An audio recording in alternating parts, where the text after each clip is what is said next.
Opie and Dopey. Two guys that hate each other. Just shut your mouth. I hate them. Shut up. Don't be unkind. Shut up, bitch. Oh, very nice. Shut the fuck up. You're a fine bunch of bullies, aren't you? I'm Opie. I could give a fuck. I'm Jim Norton, and I'm on the radio. Shut up. The Opie and Anthony Show. It's all about fun, fun, fun. I'd love to spit in your face. I will fucking kill you. Shut up, stupid. I'm just a zilch, and I know it. Who cares? We're trying to do a fucking radio. I know what we're trying to do. I'm sitting here across from you. I understand that. The Opie and Anthony Show. Despicable asshats. And these dummies that work for us. You guys stink. Ben looks like a tall baby. Always laughing in the wrong places. Ben, where's the coffee?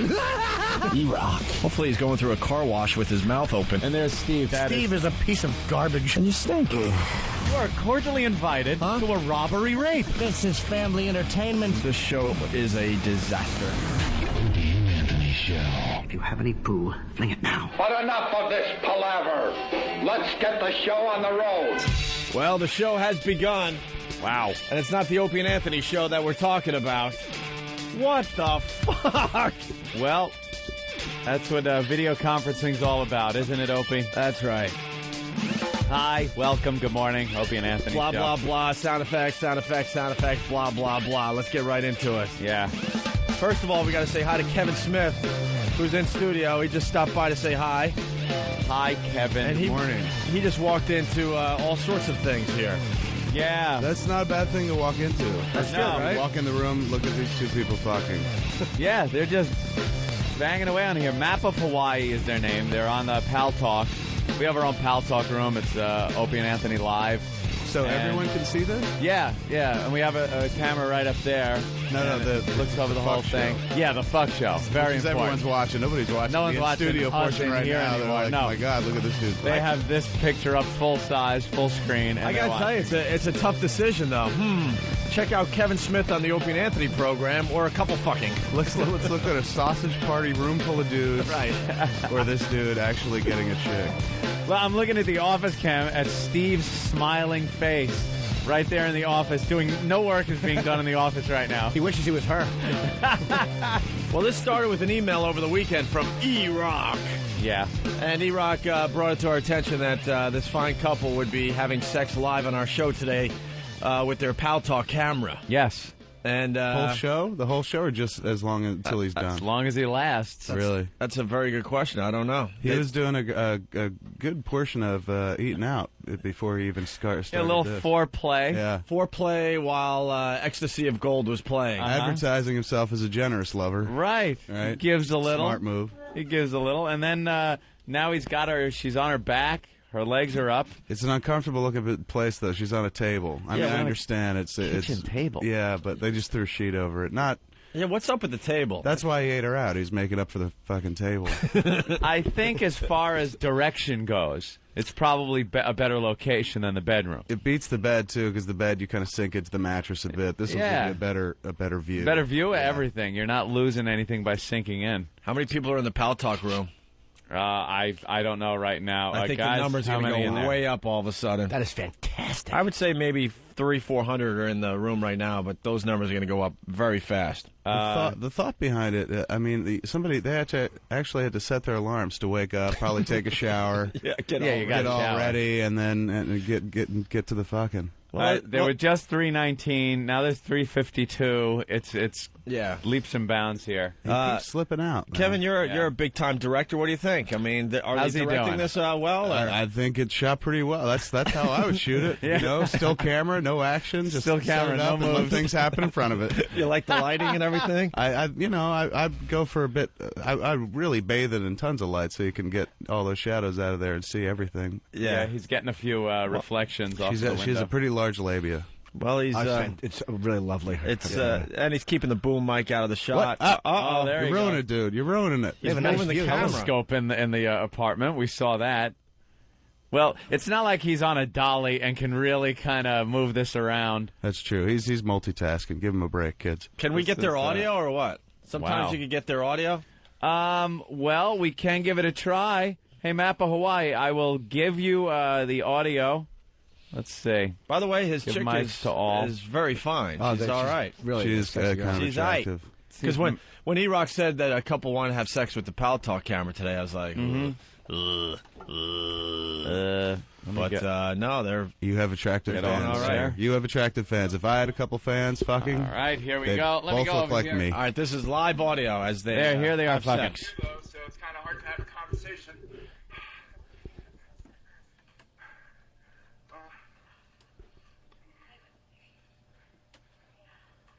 Yeah. See, now the pressure's on to produce some, some dialogue. Yeah, it was great when it was just pictures. Totally. All right, we got some action. There you go. She's turning it up a little bit.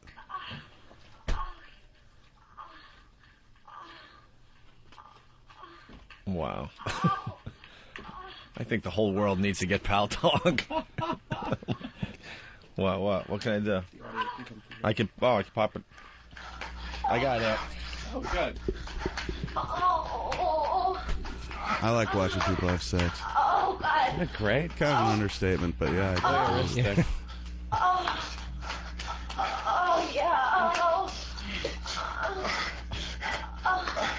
I don't watch that.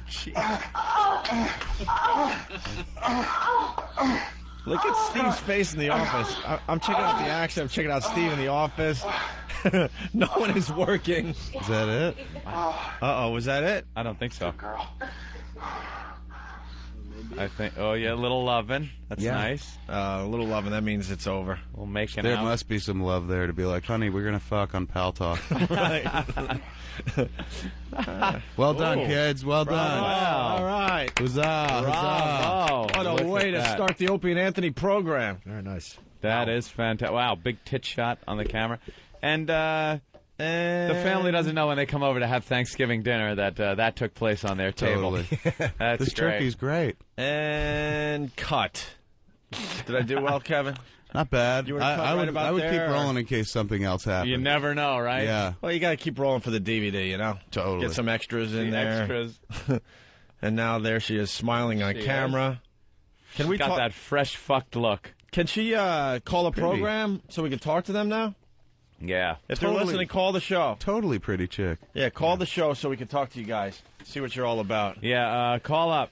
Call the show, and we would love to talk to you. That was a nice Very good. surprise. All Very right. nice. Now we have to regroup. Tony in Queens, what's up? Hey, O&A, how you doing? Hey, Jimmy. Yeah. Jimmy, I was at your show on Saturday. You killed, Jimmy. I was at the 8 o'clock show, me and my girl. Unbelievable show, Jim. Oh, thank you. Yeah, Jimmy played Albany all weekend long. That went well, Jimmy? Yeah, it was cool, man. It's a shitty, boring town, but I mean, you know, the gigs were good. There's nothing to do. That's awful. It's all. We went to a strip club, and that was all we did. I was there with that little Corvette group that was very shocked at your humor. Oh, there's all. Yeah, there's a bunch of like 60-year-old people. They were part of a Corvette group. They all like drove Corvettes, and And they just stumbled into the show, had no idea they had what no they idea were what a going fucking- to see? Yeah, slob they were about to watch. So you know, it was good. Did they Thanks. walk out? No, they stayed. There was like 10 of them. Were they really annoyed? Slightly through a lot of it. Yeah, through the Monster Rain shit, and a lot of they just didn't want to hear a lot of it. The Monster Rain stuff is, some cute stuff, though. Yeah, well, they didn't find it adorable. All right. Jimmy. Thank you, Tony. All right, take it easy, guys. I'm sorry, but the Map of Hawaii couple really fucked us up as far as our rhythm and energy goes, so we'll get it together here now. Brian in Brooklyn, what's up? Why the fuck did I leave for work early today? I was on Pal Talk last night, and Map of Hawaii had a boobs out all night. I wanted a little pre-show, and I missed the whole action. Well, don't they, tape all these now, and then and it'll be shown later or something, Ant? I have no There's idea a whole what they underground do. network going. I think that. I think someone might do some caps. Somebody had to capture that. Yeah.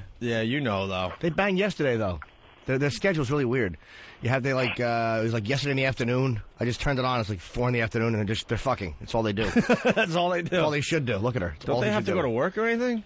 They got to call the show. That so apartment actually looks kind of nice. It's nice, right? The view. Yeah, As you can it's see, a like good view and whatnot. So Yeah, where are they from? Floor to ceiling windows. Independently wealthy couple, I guess. Greg in D.C., what's up? Yeah, is this the beginning of a new bit called Moaning on Mondays? We've already got the Whip 'em Out Wednesdays. Yeah, you need that radio catch thing where you have to have an M word and then Monday a T word and Tuesday. A lot of alliteration. Yes. The problem is our makes it that much better. Fucking on Friday. Well, your listeners don't know what the word alliteration means, so you might need to explain that one, too. Our listeners are very competitive, too, so they're going to try to outdo Let me tell you each other. something. I respect their listeners a lot more after watching that display. Yeah. They They'll may do not know what anything. alliteration means, but they sure know how to move that camera around. All right, let's go to Eric in Bethlehem. Eric. Oh, hey there. I was at the Javits Center this weekend, and I saw Big Kev, and let me tell you, he was just a great guy. He really represents the program well. Oh, look at that. Sweetheart. He was totally cool, and also, got to mention Kevin Smith. Saw you there this weekend, also. Fantastic. I didn't represent the program well at all. No, you could have done a little bit I better. really That's should have. okay. Could have fucked on a table or something. I had a table, too, and why didn't I think to use it Yeah, like that? come on. That was the comic book but convention, again, right? We're selling I purchased some things from the Viewers Q booth. Oh, I appreciate that, sir. Send my kid to college one day. You guys are great. The program rules, and let's keep spreading the virus. I'm punching out. All right, thank you, sir. How interactive are you guys with the message boards and everything these days? I know at one point you were pretty deep. I'm always there. Still? I get on once a day and answer questions. I and pop stuff. over to the website and check it out, and you're pretty attentive. I do. I'm like this dude. I Yeah. eat him out for a while before I ask him to fuck. Give him the good fucking. Before I get it, well, I don't know if the fucking's any good, but I give him the fucking. That's it. But yeah, I spend a lot of time on the web. Without those cats, I ain't got a job. Yeah, exactly. Don't have fans like this though, sir. No, not that they're all appreciative. different types. But we do the same thing here. Like I'm on. You guys the fuck on a message board. table? Yeah, fucking on the listeners? table for the listeners. You gotta give. Awesome. You gotta give a little. Eat a little bit. ass, go right into the fucking. You gotta be willing to eat a little ass. Totally. But I'm on there a lot and stuff, and you find that it does it makes a difference. You only think you're hitting a few people here and there, but it really does make a difference. When Word you gets out that you actually spend time there, and the upshot to that is that a bunch of people come. The downside is that a bunch of assholes can come as well. Yeah. Now, how do you take that? 'Cause I know for we've had years to- I used to just take it. We used to have people jump on and be like, "You suck cock," and spell cock wrong. Take a lot of shit, and then one day we decided to institute a message fee to join the message board. $2, and it goes to charity. It goes to RAIN, the Rape and Incest Charity. And you would be surprised it cut down 98% of the bullshit. People, when forced with the idea of paying $2 to call you an asshole, Even they're like, just it's not worth it. $2, right? They're like, it's not worth it. And the ones that will pay the $2 that really want to call you an asshole, they'll pay, and then they get on there and they say their piece, and then you delete their piece and keep their $2 and throw them off the website. Because it's not like that $2 joins you for life. It just joins you for as long as you're good. Sometimes you do have to wield an iron fist. You have to, and some people are like, oh, you should take it. Don't be a pussy. And it's like, life's too short to take that. Dude, this is censorship, man. and it's And we should have the right to. No. It's our message board, or it's this guy's message board that owns it, and it's his right to put up No or such take thing off as whatever free the fuck he speech wants. there, exactly. No, not on a message board. And why, like on a fan site, should you have to take that kind of abuse? Why? Who? I mean, It there are a shouldn't be lot an of ass things, kiss site, but I mean, and that's what it. Hopefully, it remains for the rest of my life. But why on earth? Like, if you don't like something, do you ever go seek it out and be like, I don't like you? Don't you just ignore it? No. That's If somebody if someone beat up my mother, and made a website about it, I'd probably write in Post and be on like, it. "You're a fucking asshole." Or be like, I disagree with this website. Yeah, I completely don't like this. But aside from maybe something like that, I could give a shit. Exactly. Yeah. But there are people there, these fucking guys, man. They talk about this too much, or they do this, or prima donnas complain about the equipment not working. We have some. Fuck We have yourself. fan sites that don't have any fans on them anymore. No, it's just complete and then they bashing. and then they get pissed off that we don't promote them on the show. I'm like, why Yeah. would we promote you guys? You're not fans anymore. It's obvious. We know who our fans are. Yeah. If you go to a message board that's supposedly an Opie and Anthony fan site, and over 75 to 80% of all postings are negative, how is that a fan site? Yeah. And why should we promote it? You guys just can't take criticism. Oh, angry typing guy. That was kind of like irritated typing guy. I was irritated typing Yeah, guy. Only I just Opie kinda does moved my angry fingers. typing guy. I mean, Anytime he talks about it.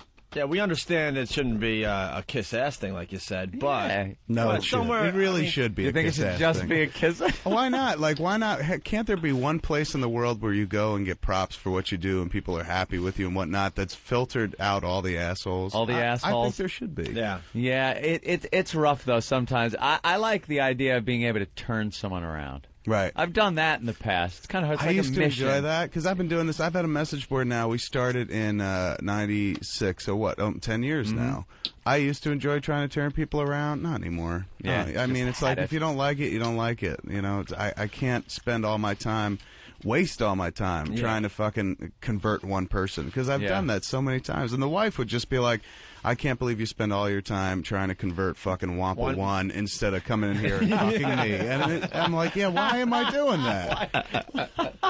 I'll never meet this guy. I'm not going to fuck this dude on a table. I'm not going to convert I used this to do dude. that as well, but now I just write them back and just write, oh, well. Yeah, that's my philosophy. That's my reply. Now is just like, they trash, do you feel trash, better? trash. I hate you fucking, blah, blah, blah, and I just reply, oh, well. That's why this- And that burns, too. They'll hate that. Because they're like, I wrote all that. You wrote 2 fucking words. This is why I don't like you. That's why that scene was so cool when you guys just went to the houses and just beat started up beating people. the shit.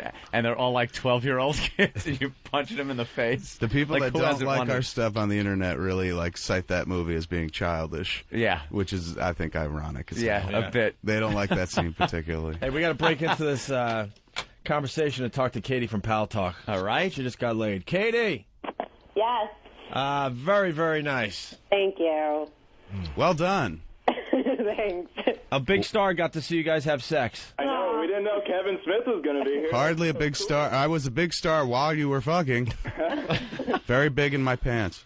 Very nice. That was tremendous. Why? So you guys woke up early, set an alarm to do that? Yeah, well, we got to go to work, but it was definitely scheduled. So what do you guys do if if you're not comfortable saying? Although you just fucked on the internet, so I can't see how you wouldn't be comfortable saying what you do for a living. I'm a financial advisor. Awesome. Invest in Pal Talk. So he's used to fucking people. Exactly. On a regular basis. And what do you do, ma'am? I work in a doctor's office right now. Oh, Tremendous. That is great. And it looks like you guys are doing pretty well. What state are you from? We're out on Long Island. Yeah. You're on Long Island. Strong Island, as we saw this morning. Wow, Long damn. Island- But you have a telescope. That's kind of nice. Nice place for Long But Island. the telescopes are for Manhattan, I thought. Yeah, Long Island. Right? No, we're way out east. We're right on the Sound, so we look over at Connecticut with it. Yeah. That telescope was an award they got for fucking on the internet. It was the first prize in an internet fucking contest. Yeah, there are people in Connecticut looking at you. They're actually using the telescope to look at stars. Can I ask what made you want to do it? I guess there's a bit of an exhibitionist streak running through both of y'all. You know what? We actually got our camera yesterday. We signed up for Pal Talk since you guys were talking about it so much on the show, and just got hooked immediately. Yeah, immediately. Now, is there any fear of repercussion, like family seeing this or something like that? Yeah, a little bit. It's kind of hot. That's, Oh, so it's the danger that makes it interesting. Yeah. Good to know. I don't think anyone in my family would be on here, so. Nah, where do they live? Close. Close. They don't have XM? No, I don't. I want to get it, though. I will. If I was banging her, the first thing I'd want to do is get a camera and show everybody. She's fucking solid. Yeah, It's the she's first very thing attractive. I do. She's Look more who than I fuck. solid, sir. She's solid is what, a 6, 7? She's No. definitely 8. For me, 9. a solid is more in You have high the 9 standards? area. Really? No, not for my own life. Just in general. 2.5 is fine. But Right. when observing on film. How long have you guys been dating, or are you married? No, we've been dating for about a year and a half. A year and a half. So Yeah. I guess the dream is to have some ex-girlfriend or boyfriend cruising around Pal Talk and be like, oh, my God. Okay, I know. That's what I'm let her go. Oh, the boyfriend, an ex-boyfriend, just going, hey, I heard about this Pal Talk. Let me. Oh shit. Oh no. The ex-girlfriend is just like, I can't believe he ate her pussy. Yeah, that's pretty nice of you there, dude. Giving a little bit beforehand. That's smart. That's called marketing, sir. Yeah. Gotta Just in do a case little- things don't work out, be like, you may have seen me on Pal Talk eating my ex-girlfriend out. You got to give her a little something on the front end. Are you guys talking? They just got the camera, what, yesterday? You already had sex 2 or 3 times? We got it 2 days ago. Yeah, we've had sex like 3 times on it. Because, Jimmy, you saw them having sex last night, too, right? It was yesterday sometime, yeah. It was lovely. Did you We were jack just off gonna to have it? sex No, it was today, but then I was like, you know what? Let's just do it.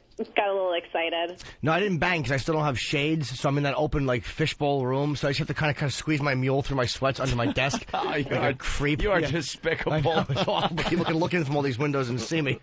Do you think there's a point where it's not going to be enough that you have to take it to the next level, a.k.a. anal? Oh, he's been trying. No doubt, man. Who hasn't? If there's blood in his veins, he's trying. How old are you, wacky kids? I'm 22. I'm 25. Right on. 22. Where'd you guys 25. In a spa. Yeah. Which I worked in the salon, and he came in. We went to the same school, though. Just graduated different years. Want to plug that school? Because I'm sure they'd be proud to see two of their alma mater out there really making it in the world. I think you'd like to see this clip on classmates.com, baby.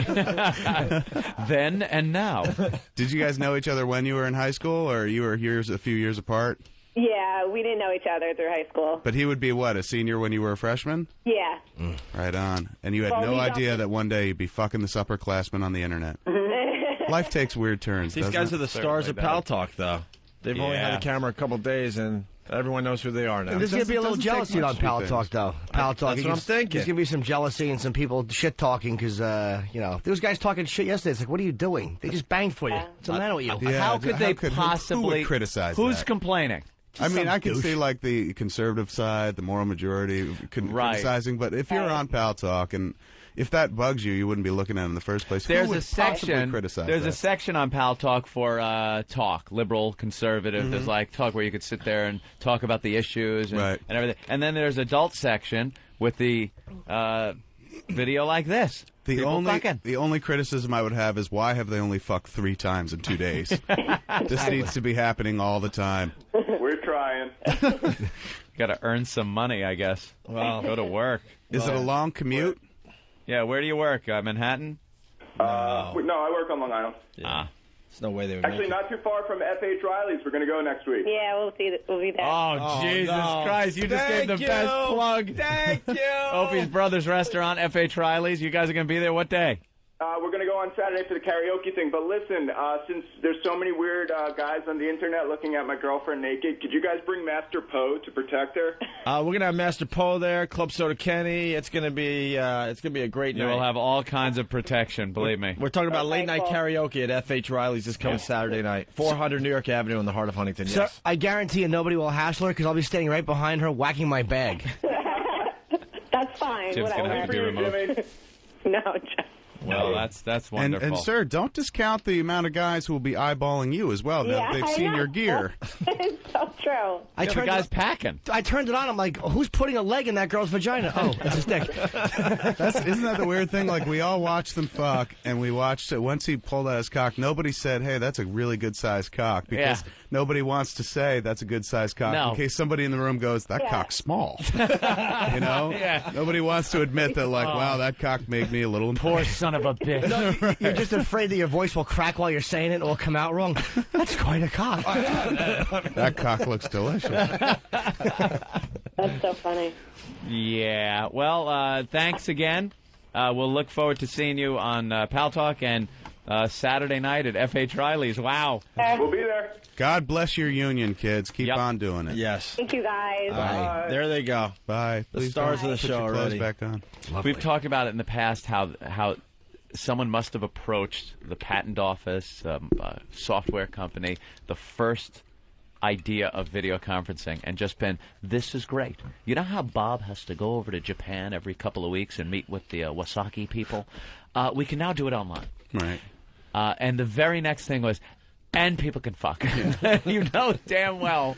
The pitch was all business, but then when we come down to the reality, secondary market was like, could Absolutely. you imagine watching Bob fuck his wife real time in Japan before the meeting? All right. The phones. Wow. Let's see. Let's start with this over here. Mr. Motherfucker from Whackbag. Ooh. Oh, yeah, I just wanted to ask Kevin about what Brian Johnson is up to these days. Brian Johnson, a friend of mine, a guy that made this movie called Vulgar. I saw Vulgar. Oh, yeah. Trippy I flick. saw Vulgar. Brian Holy shit. has been in Jersey for the last, I guess it's coming up on 5 months. I'm going to see him tonight, actually, and he's going to be coming west again. He was living in Los Angeles for a while. He's been writing the next flick he wants to do. Yeah, I just want to thank him for, I was at Wizard World in Chicago, and he took part in something that I shot where I tried to get a few celebrities to wish Jim Norton a happy birthday. Right on. Oh, And that was pretty cool, so... He's a good guy. He's a tremendous dude. Funny guy. One of the funniest people I've ever known in my life. Oh, yeah. Anyway, I'm punching out. All right, thanks. Thanks, man. I did see some of that footage, too, by the way. Thank you. Punching out who?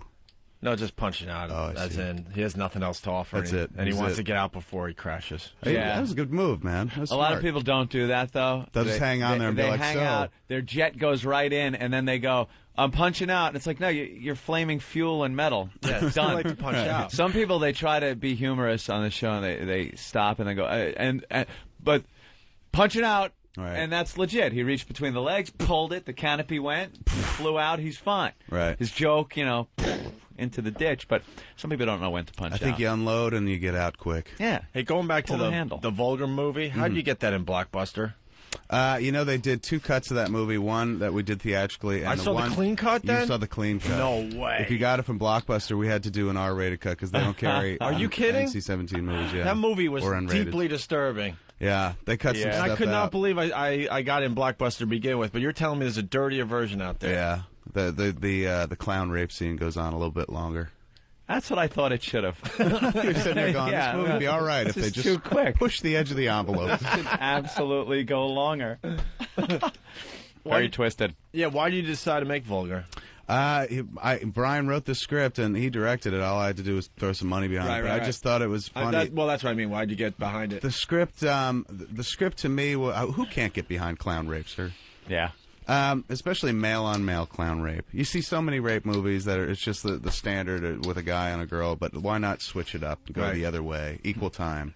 And it was the script to me just played like Brian Johnson on a page, like it was just my friend kind of splayed out there on a page, and every line just reeked of him and made me laugh. So I was like, oh, I can get behind this. Plus, it felt like a real 70s exploitation kind of flick. Totally loved it.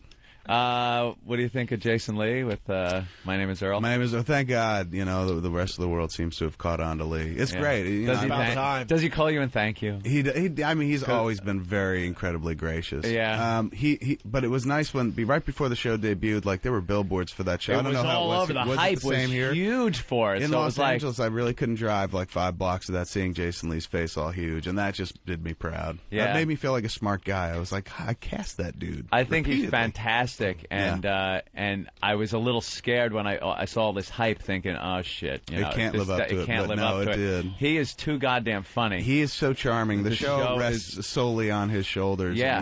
and he's very charming at its epicenter. Yeah. So it kind of works. And it's Ethan's all funny him. too. Ethan Suplee plays his brother. And just the thought that he has to walk around with that mustache and that hair all the time. I know. Really cracks me up. He man. came in and did a day for us on Clerks 2, and he showed up in his mustache, and I was like, well, dude, we're going to have to shave that mustache. He's like, I can't do it, dude. This is the paycheck money. right I was like, I'm kidding, sir. I'm kidding. It's like Burt Reynolds' mustache back in the 70s. Totally. He finally has his Reynolds stash. It's gotten, like, that mustache has become so identifiable that, like, those articles were like, who should be cast in this movie? They were talking about doing a Magnum P.I. movie. They're like, top choice should be Jason Lee. Why? He's got the mustache. Man. He's Never got the mind Magnum whether or not he's good for the role. mustache. He just has little facial hair, and that'll do it. What about Clerks 2? Clerks 2, August 18th comes out. August 18th?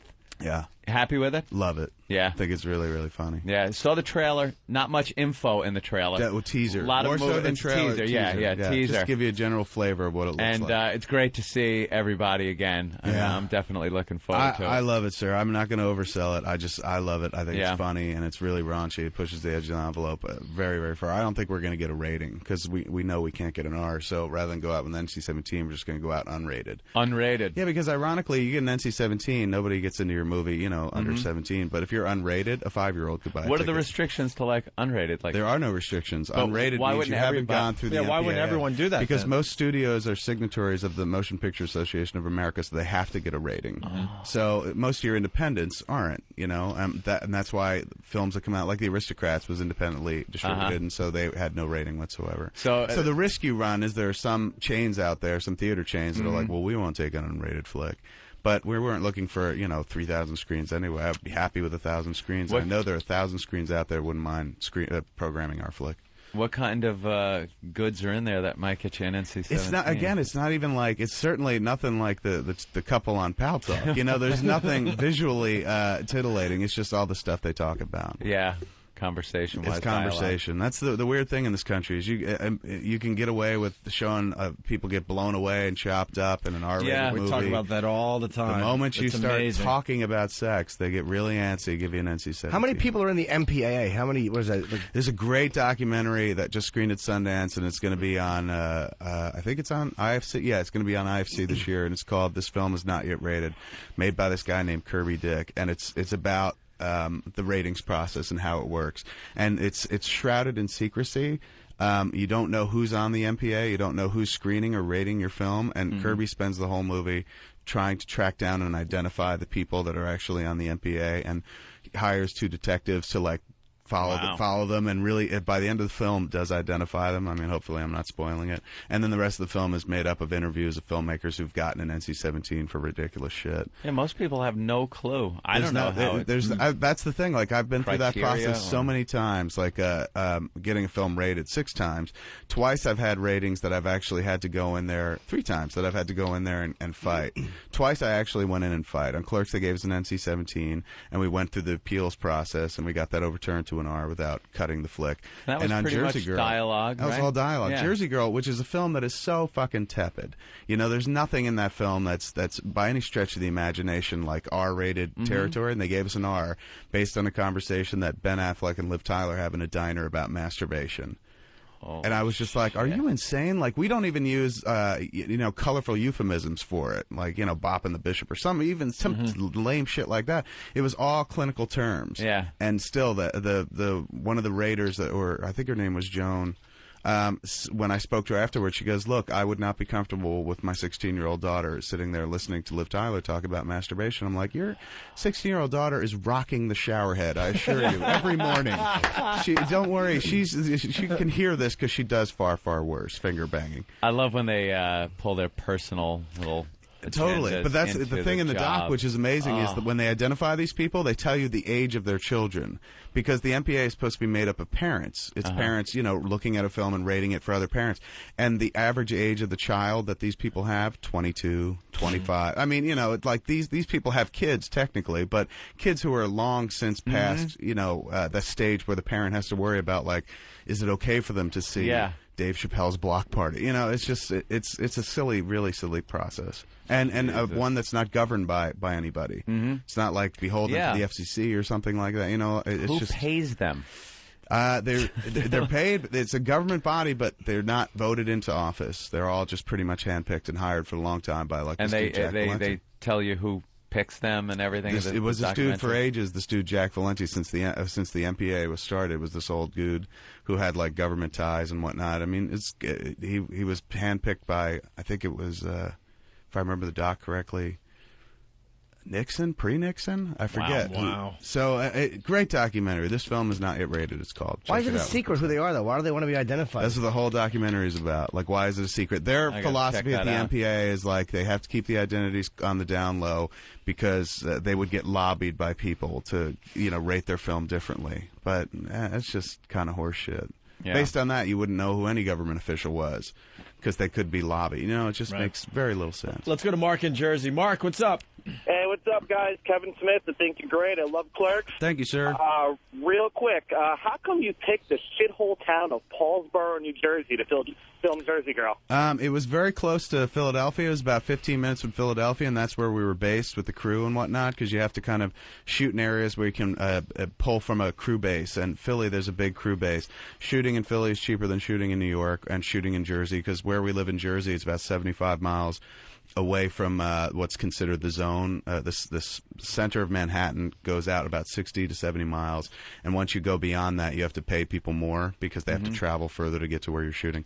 So by shooting in Philly, we can stay within a zone, and then Paulsboro was only like 15 minutes down the road, so that was still well within the zone, and it kind of doubled pretty well for the town of Highlands, which is like 2 hours south of there, or north of there. Did you have any issues with Clerks 2? Where you shot it because of so much time going by? Was there any? No, I mean, so much of the Clerks 2 is set in it's in a burger joint called Moobies. So we didn't have to worry about shooting in Leonardo, New Jersey, where the Quick Stop is. We went back there for like a week at the end of the show and shot there.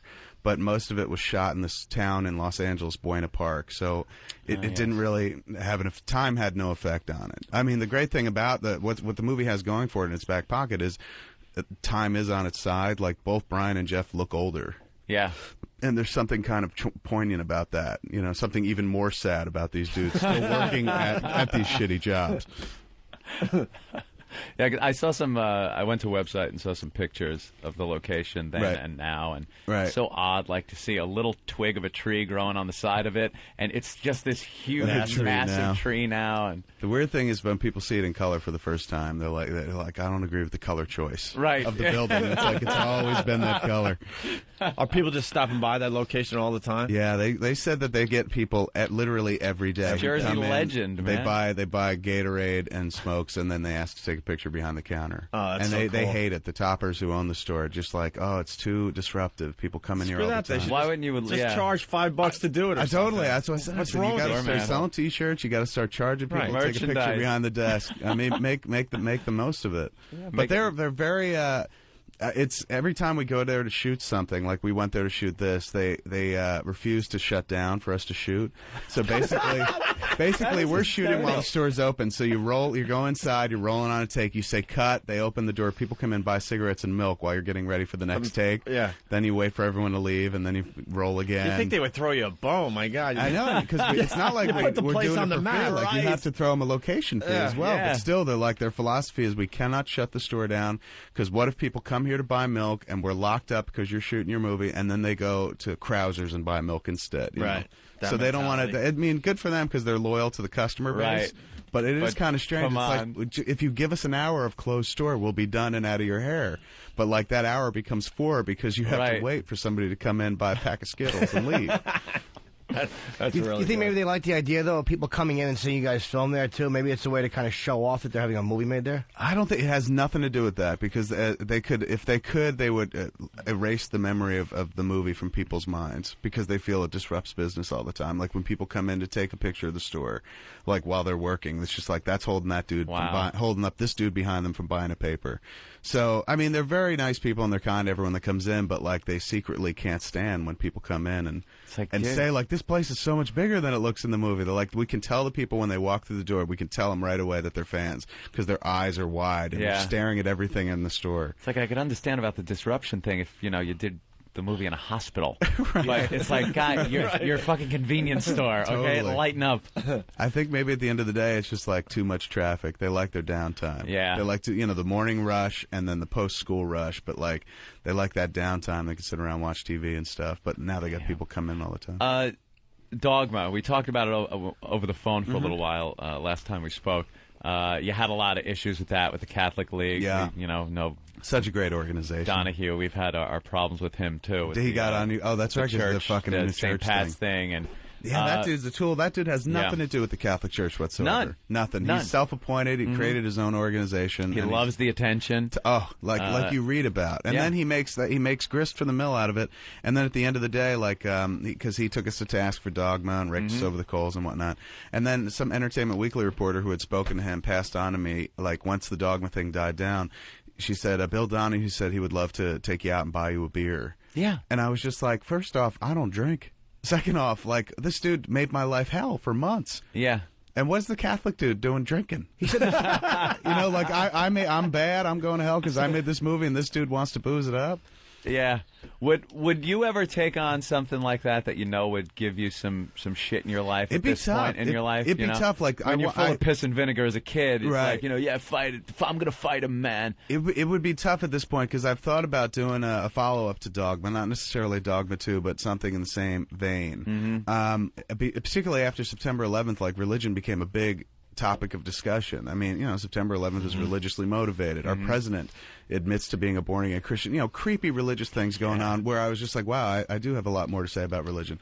But now I'm married and I got a kid, and the thing is, if you're going to talk about religion, you have to talk about Islam at this point. Yep. And the moment you talk about Islam, you gotta worry about your head. You gotta worry about fucking getting killed. Yep. And when I was single and by myself, and I was irresponsible, who gives a shit? I got my friends will totally. kick their It's ass, just like Brian man. Johnson, Walt Flanagan, half stack will take them all on. Kick their ass. Take on the entire fucking community. And now you got to think of a wife and I got a kid wife and kid, and that's the thing. It becomes, and people be like, "Oh, you pussy." It's like, all right, you go do it. You know, just take my place. Never understand. At least that. you're honest though about being, because they are. To me, Islam is scary, and they murder you for speech issues. Right. And nobody wants to talk about that. Everybody's like, well, you can't be judgmental. I mean, they're peaceful. They're not peaceful. And that's not Kevin saying. That's me saying. They're not peaceful people. Yeah, no, it's not about like I'm being about kind to people and letting them have their say. It's just like look at what's going on with the Danish folks who drew the cartoons in the newspaper. It's like that is some frightening shit. How about Van Gogh, who did an unpopular film about Islam? So the guy stabs him, shoots him, and sits on his chest and waits for the cops.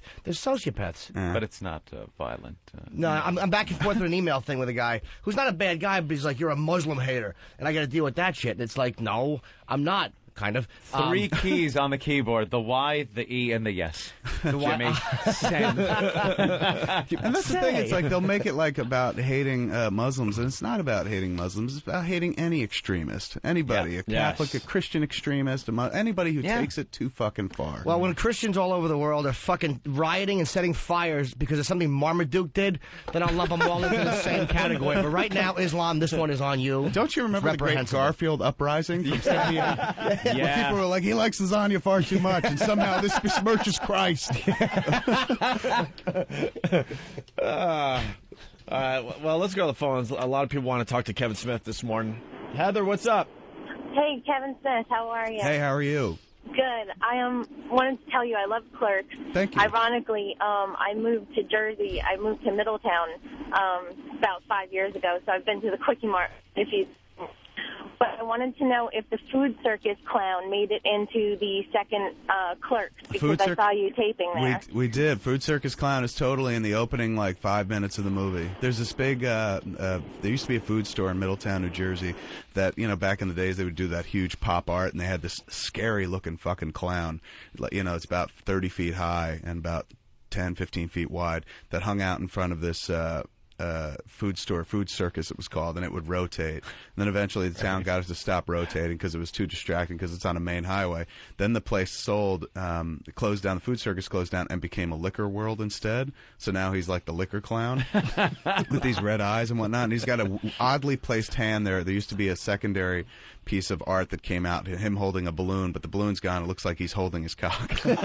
So it's this thing, this total wonderful eyesore that sits on the highway in Middletown that people have been trying to get taken down for years, and a bunch of people, the rest of us, have supported it because it's such a great piece of pop culture that you don't see anymore. They don't really do big art now. It's all billboards whoring something, right? It's corporate shit.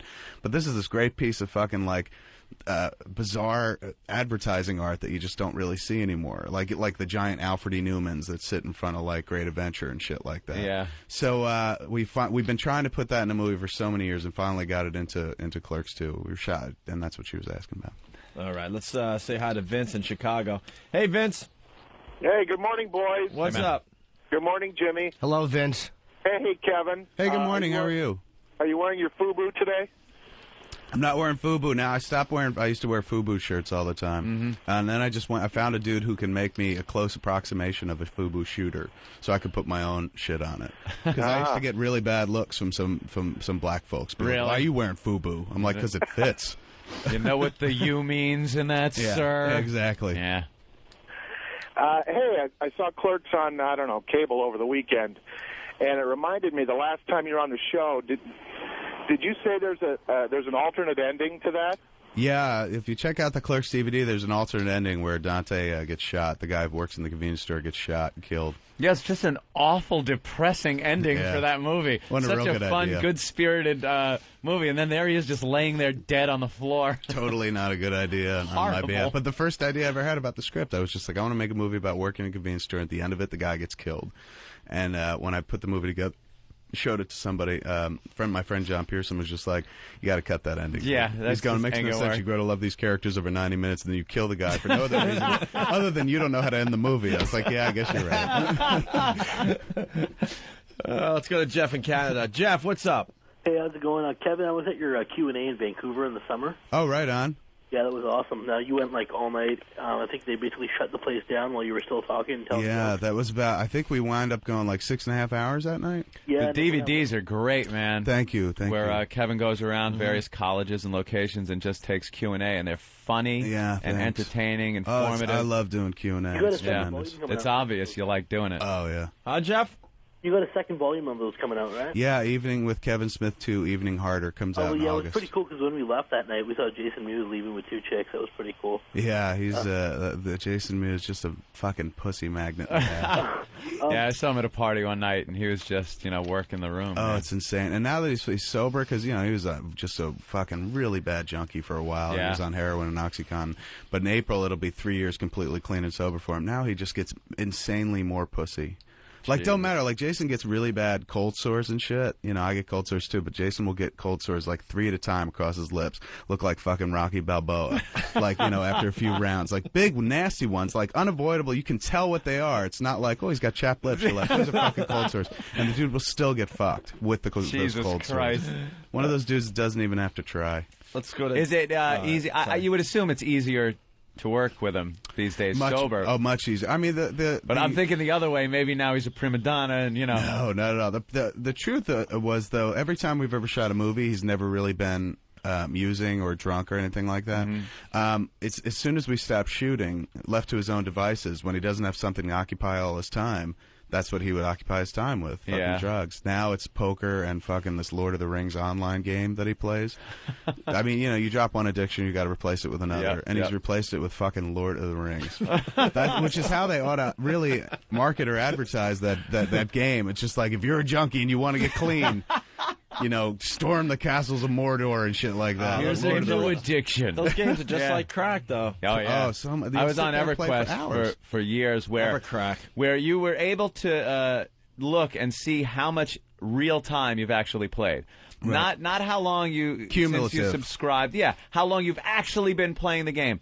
And mine had reached over 365 days. Could you year. imagine? And it's like, there was a year of my life spent playing this fucking game, man. Right.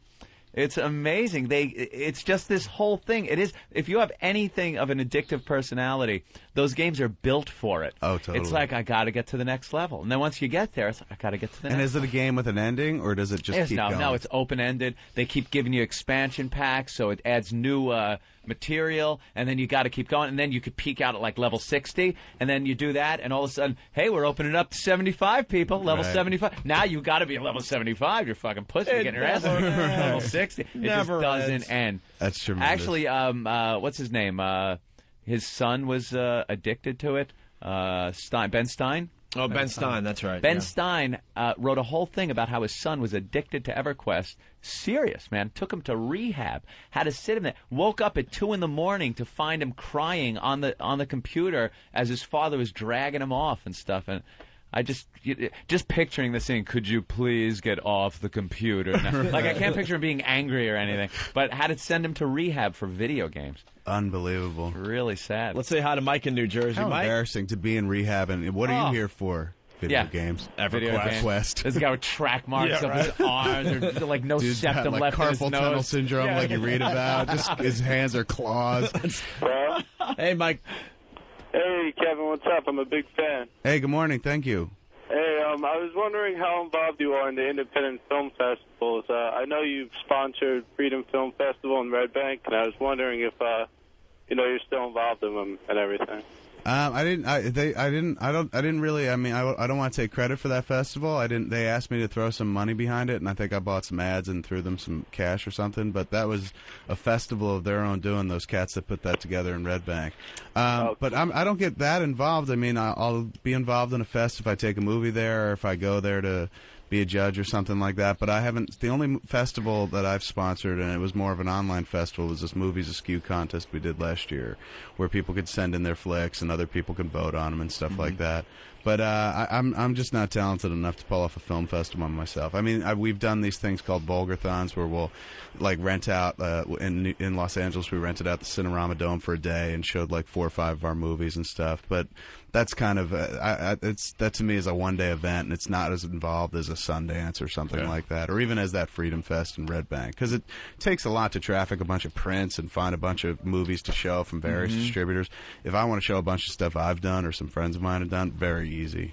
You must get solicited a lot from people like, "Hey, dude, I got a great idea. You got $60,000 I could use." Yeah, which is kind of a bummer because you just sit there going like, "Hey, man, like I never did that myself." You know, because the thing that hits you with is like, you were, I am where you were once. Right. You were me once, and it's like I was never you because I never asked anybody for anything. Yeah. You know, I put it on my fucking credit cards and shit like that. So go into debt, you idiot. Yeah, exactly. It's just like I can't help you out, man, or I could, but like, why would I? Like, I'd rather help out my friends who want to make a movie, people I've known for fucking years, not total strangers. Hey, what was your favorite movie of the year, Kevin?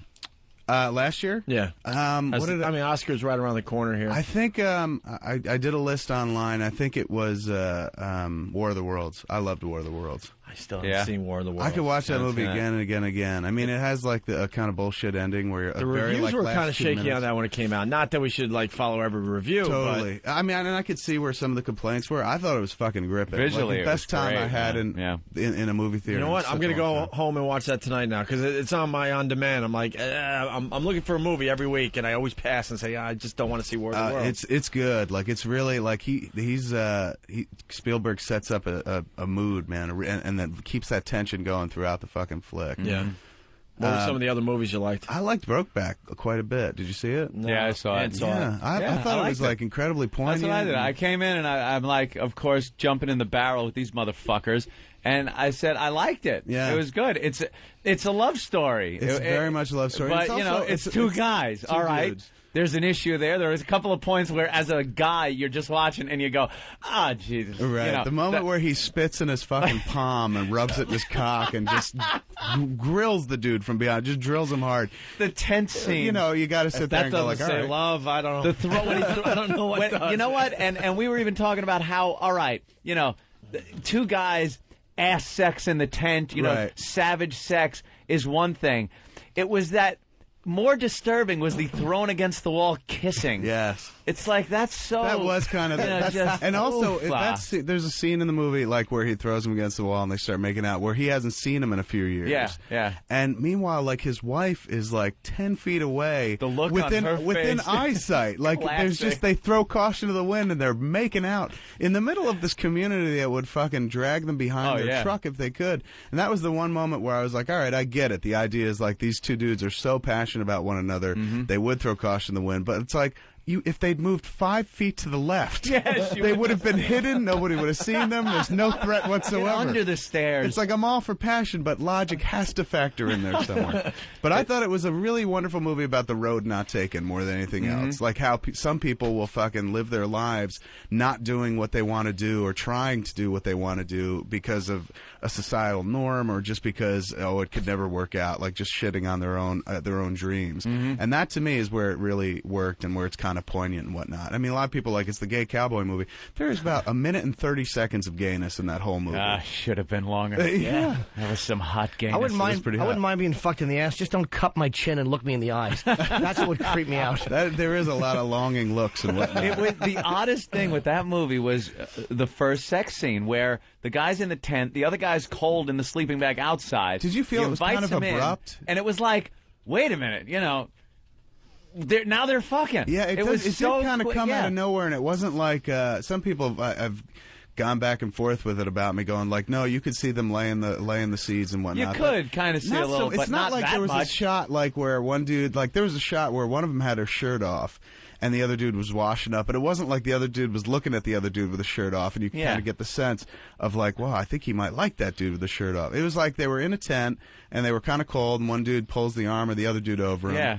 And then it was Jake Gyllenhaal pulls Heath Ledger's arm over, and then Heath Ledger wakes up and reacts poorly to it. Yeah. And then Jake Gyllenhaal starts kissing him, and then Heath Ledger literally spits in his fucking palm, rubs in his cock, pulls his pants down, and starts fucking him. And you're like, that's all it takes? I've been very close to dudes over my life. I've slept in the same bed with Muse.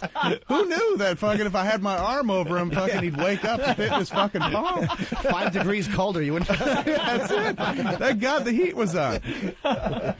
Yeah, I thought that was but really well made movie. Really looked totally great. good. Will it win all the Fantastic. awards, you think? I think it's going to win Best Picture. It's a foregone conclusion it wins Best Picture. Yeah. Sadly, I don't think Heath Ledger is going to win Best Actor. I think Philip Seymour Hoffman. He was will take it for amazing Capote. in Truman Capote. He was great, and all props to him. I think he's fucking brilliant Movie was actor. a little long. But at the same time, like it's the Jamie Foxx Ray Charles thing. Like I give it up to him for pulling off Truman Capote, but at the same time, it's an impression. Thank you. Like, you might as well Holy give, shit! Why It's not? the first time someone's agreeing with me here. And I am not taking anything away from him. He did a great job. But between him and Heath Ledger, like Heath Ledger created a character, and who knew fucking Heath Ledger could act? Yeah. He was amazing in that movie. Like, you stop thinking about him as being Heath Ledger, and you're like, this is a dude that fucking exists. One of those quiet, fucking sad people that you've come across in your life and shit. Friends of your parents and whatnot.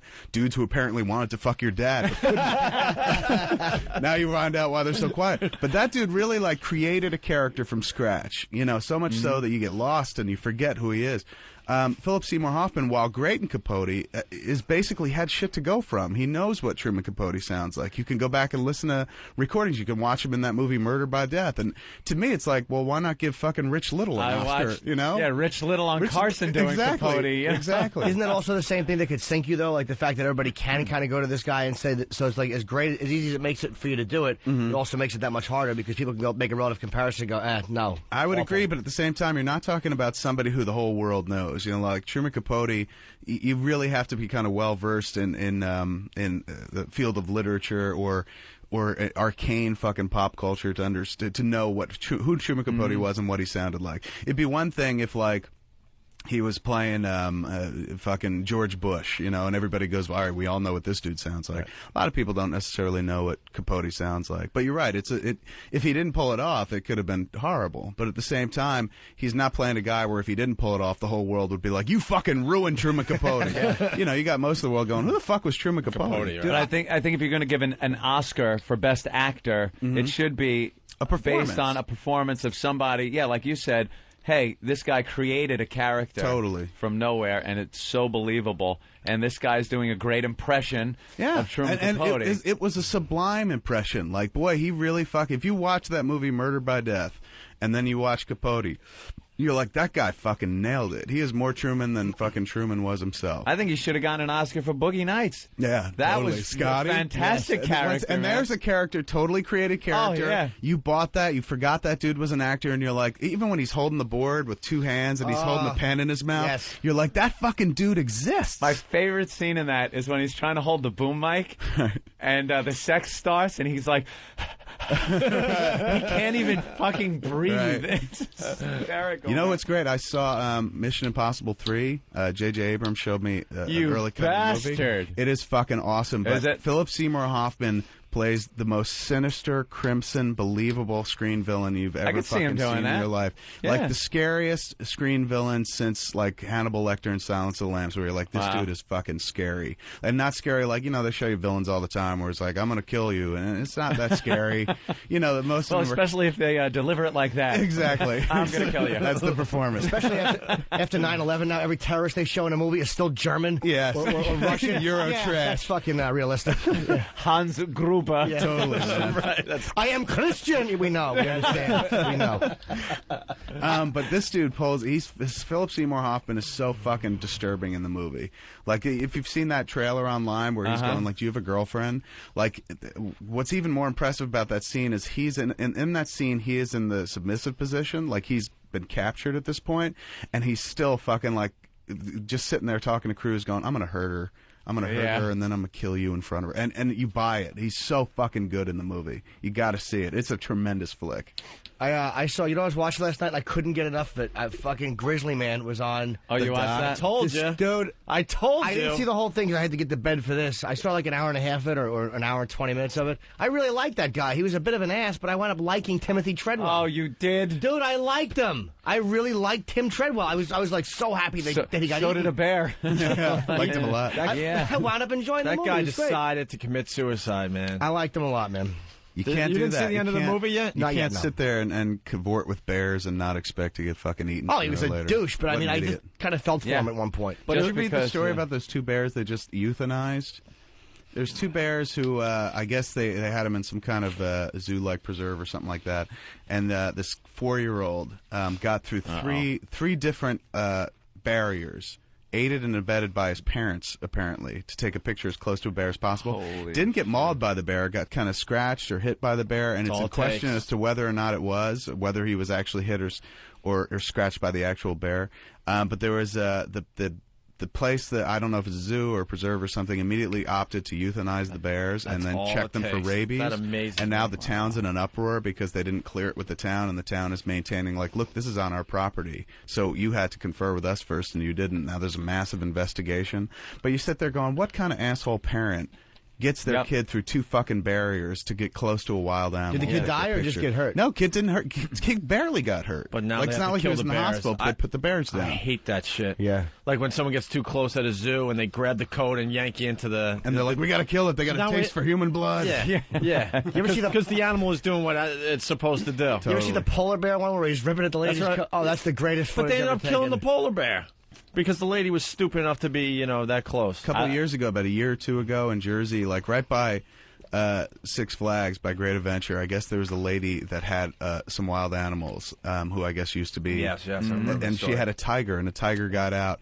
And for the first day, she was kind of going like, "What? I don't have any tiger." Like, everyone knew her as the tiger lady. Yeah, like- But she didn't want to cop to it because it's illegal to have fucking wild animals. Of course. So they captured the tiger and they put the fucking tiger. The tiger did nothing. Strolled around, didn't Yeah. attack anybody and shit. And then they still chose to euthanize. You'd think they could just dump them somewhere where they belong in India or Apparently in something this and let 'em- lady's yard. Yeah. That's where it was, but just got out one day. Or a zoo or something. Let it just hang out. Fucking, I don't know. I don't It's like weird. hunting. Take shit out of its natural element and then decide to kill it.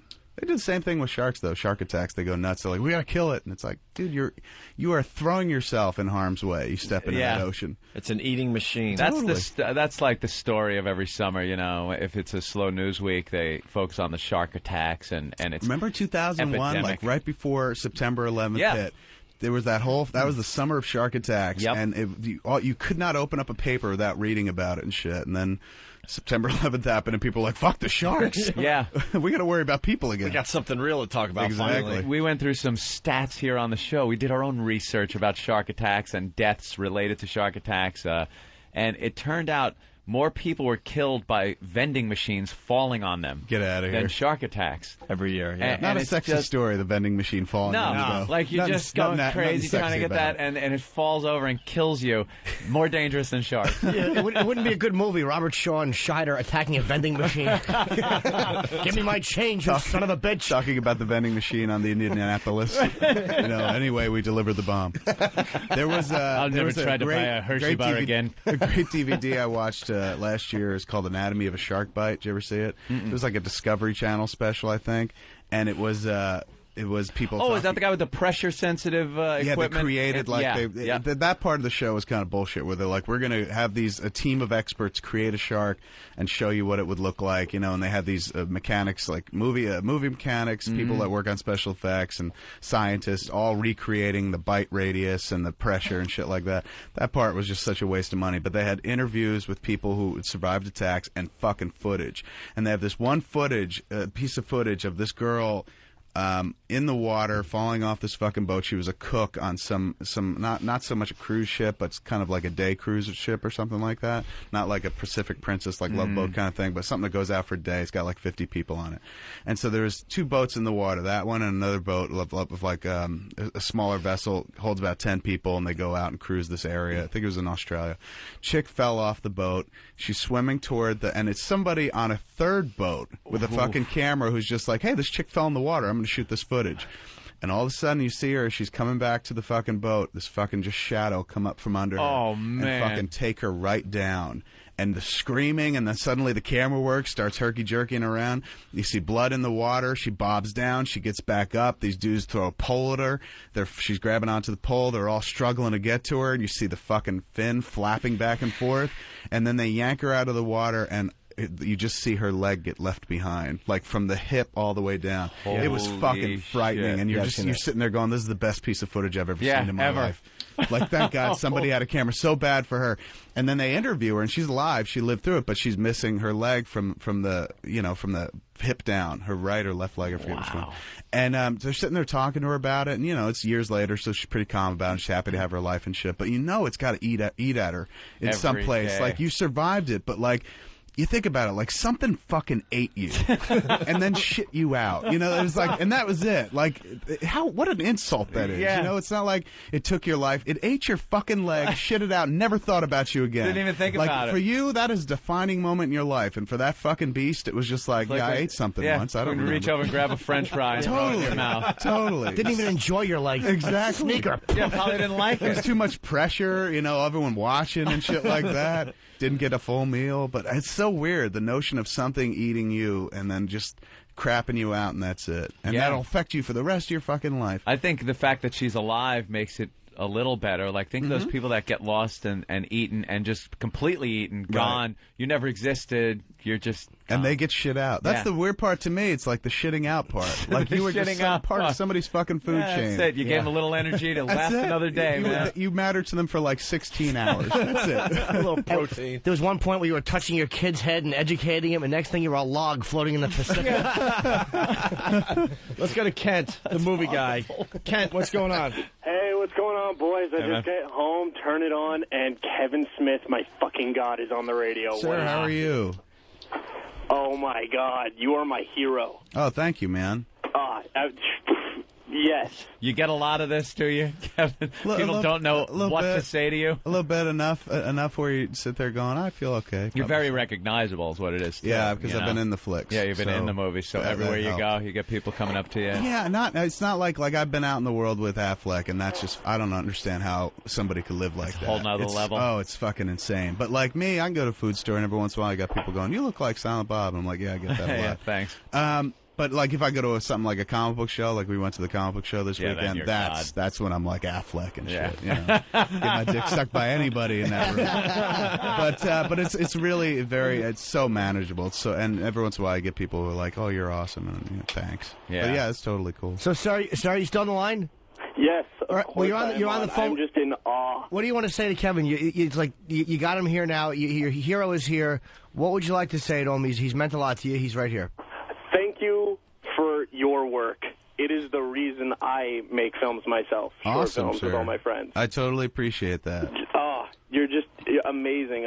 But how about a question, Ken? What's the deal with Green Hornet at this point? Green Hornet, I was attached to write and direct about last year or 2 years ago now.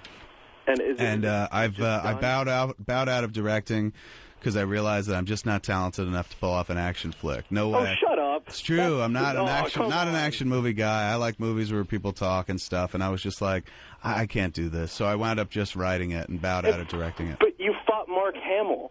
I did, but it's not like people are like, man, that's a gripping action scene. People are like, oh, Mark, you had Luke Skywalker play Cockknocker. Like, that's what they remember about it, not how it was shot. Wait, because of your own self-criticism, a lot of times, whenever me and my girlfriend are watching one of your movies, we go, ooh, camera move. Right, exactly. Look at he's moving it, The man. next the Clerks 2 is actually like pretty visually accomplished. Yeah. Like we were really happy with it. It's kind of camera's always moving. There's a definite thought behind what we did this time around, not just like let's just shoot people talking, it'll be fun. Right. There's actually some thought behind it, but still not enough for not. I'm not in that mindset yet to get out there and try to make an action movie. Now, was the Green Hornet script? Are you just being polite because the Green Hornet script was awful and you didn't want to do it, or? No. It was I had to write it, so it could very well be awful. I didn't know you wrote it, so it's obviously okay. It could totally be awful. But I wound up writing. I was going to write and direct it, but I wound up just writing it, and somebody else, I presume, will direct it somewhere down the road or make their own version. They've had such a hard time making this Green Hornet movie. It was in development at Universal for at least 7 to 10 years before I got involved with it at Miramax, and now it's gone from Miramax. They can't seem to get it made, and I think that has a lot to do with the fact that there's a familiarity with the Green Hornet because of Bruce Lee, but there's no built-in audience. It's not like people are going like, it's not like you have the identity factor of a Spider-Man or an X-Men. A lot of people, people who know Green Hornet are people that don't go to the movies anymore because they're like, oh, those fucking whippersnappers. They're like 70 years old and shit. But it kind of worked for Batman.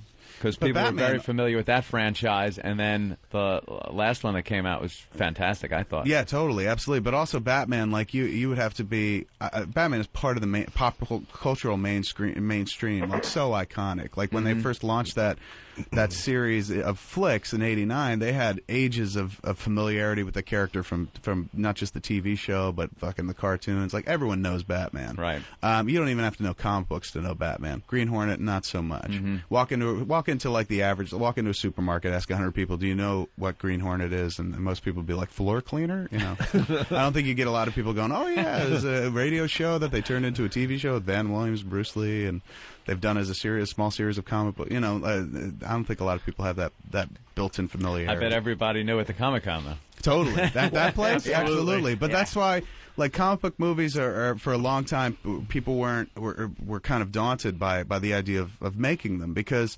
now they've figured out a way to do it where it's like retell the origin story and go mainstream with it and lose some of the cool things about a comic book character that you do like so that you can get out there into the mainstream.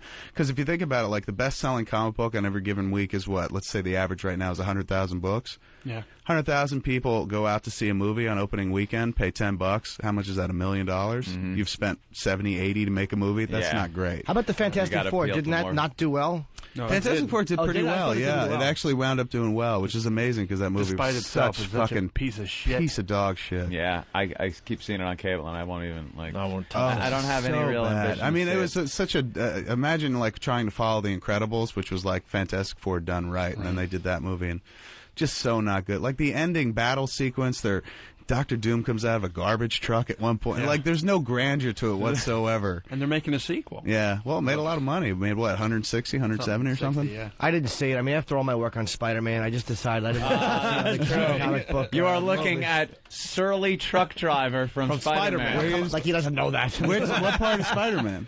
Well, there was like a bunch of man on the street stuff, right? And I was the critical turning point of the film where I said he stinks and I don't like him. Where's the clip? You were that dude? That was me. Right on, man. How was that? Jimmy. Well, it's been a lot of pressure to kind of follow that up in my career. The bar set so high first time out. I got it. Oh, here he is. Here it is. This is his actual line from Spider-Man. Here he is. He stinks, and I don't like him. There you go. What do you think, Kevin? That's pretty. He's got talent, right? Sir, you are the next Ben Affleck. Yeah, but you should have seen the look. I mean, I looked. I wasn't just standing there. I was loading. I was remember looking. that It was part. very busy. I remember that part of the movie. And you were surly, which is the most important part of a surly truck And there was driver. a truck there. I mean, the whole thing was. How did it all come together? How'd you wind up doing that? Oh, it's funny. My manager at the time asked me to audition for Spider-Man. I'm like, no. I had no idea like I would get it. So I'm like low self-esteem. I'm like, I'm not going to audition. So I went out and they had you improv dialogue. So I just trashed Spider-Man and he sucks and all that shit. So they put me on the street. I got it. And it was all second unit. I didn't get to meet Raimi. And 45 minutes of just talking. Right. I did a few load jokes and they're like, this is for kids. right. Not do that. And, yeah, just fucking web jerk off references. And that was just the one line they left in. It was a miracle I even got left in the. So film. did you know when the movie was coming out that you were going to be in it, or were you sitting there watching it going, I'm in this fucking movie? I'm in a blockbuster. Jesus, this is amazing. I had moved by that point from Jersey to New York, so the invitation to the premiere I get months later when my mail was forwarded. But I found out when the listeners called in that day, we were on NEW, and they were like, "Dude, you made the flick," and they somebody played the Oh, clip that's that right. day. That's how I found out I was actually. I forgot about that. You're What a right. delightful surprise. That was Like great. that must have made your week, or like the next 2 fucking I weeks. Call still up get everyone checks you for know, that. going, go fucking see Spider-Man. I still get checks for that. I mean, it was Yeah. like $1,000 for one day. It was a great pay, and Totally. I still get checks because that movie has made so much, like $35, $50 checks. But it's like when it goes on a DVD or it goes $35, overseas. $50, but you were in the movie for about maybe 10 seconds. Possibly, and my nephew Imagine the loves it. checks That that makes me fucking happy. what's his name gets. Toby Maguire. Oh, dude, he probably made 50, 80 grand off that film. Could be a couple of more dollars than that, Jimmy. Let's go to Nate in Utah. Nate, what's up today? What's happening, guys? Hey, man. All I want to say is, Kevin, thank you for lots and lots of laughs, man. Oh, right on. Thank you, sir. That's it? Yep, that's it. All right. So, Muse in the Clerks, too? Muse is in the Clerks, too, Yeah. as well. He comes in, and we have, but Jay and Silent Bob have about as much screen time as we had in the first Clerks. The first one, yeah. It's really like Dante and Randall's movie. Yeah, Rosario so is the Dawson's in first the movie. one. So fucking gorgeous, so talented. Really Yeah. like charming actress. I've watched Clerks, the original, so many goddamn times, and then the DVD. You've fallen into that thing of making me buy it about 3 or 4 times. Thank you. I got to So appreciate not my that. idea. So not my idea. But this is everybody. Every DVD I own Right. 3 copies of, Right. because I have to get it right when it comes out. Totally. And then it's just there in its little cardboard box with the DVD. I have at least Barely 10, a booklet at that point. Yeah. 10 versions of Terminator 2 and Evil Dead. Yeah. They constantly come out with variations I got of The that. Godfather, Goodfellas, shit like that, Yeah. where it's just like I got 10. Anytime they're copies of like, these now goddamn- we got a documentary where you can see the cast 10 years later, I'm like, give me it. Gotta say it. Totally. Yeah. I was roped into Clueless, buying Clueless, because I was just like, I got to see what they all look like 10 years later. Yeah, and I was watching it and watched all the behind the scenes stuff Mm-hmm. and the exclusive. Some of the funniest stuff is the when you leave the dialogue on between all you guys as you're watching the movie. Yeah, the the commentary tracks. hysterical. It's fun. I like doing those. Drinking. Look, I don't know what was going on, but it seemed to me the longer it went on, the more Affleck started talking. Right. And the little slurring was happening. Right, in his words during some of Muse those. and that commentary tracks for the first commentary track, which we recorded for the Clerks Laserdisc, like which we recorded on the set of Mallrats Laserdisc. back on Laserdisc. Yeah, Muse the was future. there and he was drinking, and by the end of the commentary track, he's just unintelligible. And you just hear him like, fuck you. Yeah, pretty funny stuff. What do you think as a director, best director's film you've ever seen? I know if it's Citizen Kane, let's go asterisk. Okay, anything Right. but that. Let's say Citizen Kane is the bar and go beyond that. I think Jaws is an insanely well directed Goddamn, movie. JFK is an insanely well directed movie. Last Temptation of Christ is an insanely well directed movie. Spielberg's got a technique that is so recognizable that, I mean, I've watched old, like, Universal Studios Columbo. Right. And I'm watching it and going, that's fucking Spielberg. And he did. And at the end, you see Spielberg directed, that episode of Columbo. Right. And you could tell by, what he's doing with the camera that it's Spielberg. That That guy's- to me is amazing. That guy is a something genius. like that and is some recognizable. some people will bitch about him and be like, "Oh, he's fucking this. He's too Spielbergian." Blah blah blah. Spielbergian. But whether you love or hate any given movie of his, you have to cop to the fact that that dude is really a genius at what he does. Amazing. Yeah. How about Clockwork Orange? I love that movie. I mean, Kubrick is was a fantastic Yeah. director too. I was That's just another watching one who you look The at and Shining know it's- yesterday was on TV, Yeah. and that's a movie that even when it's cut up on TV, I'll still fucking watch Yeah. it. He's another one, though. Totally. that You see visually, his movies and you're like, those stark wide shots, tracking wide shots. What about slow pushing like that with the stark walls? What Love about it. Caddyshack 2? Caddyshack 2, Back to the Shack? Fantastic. Great.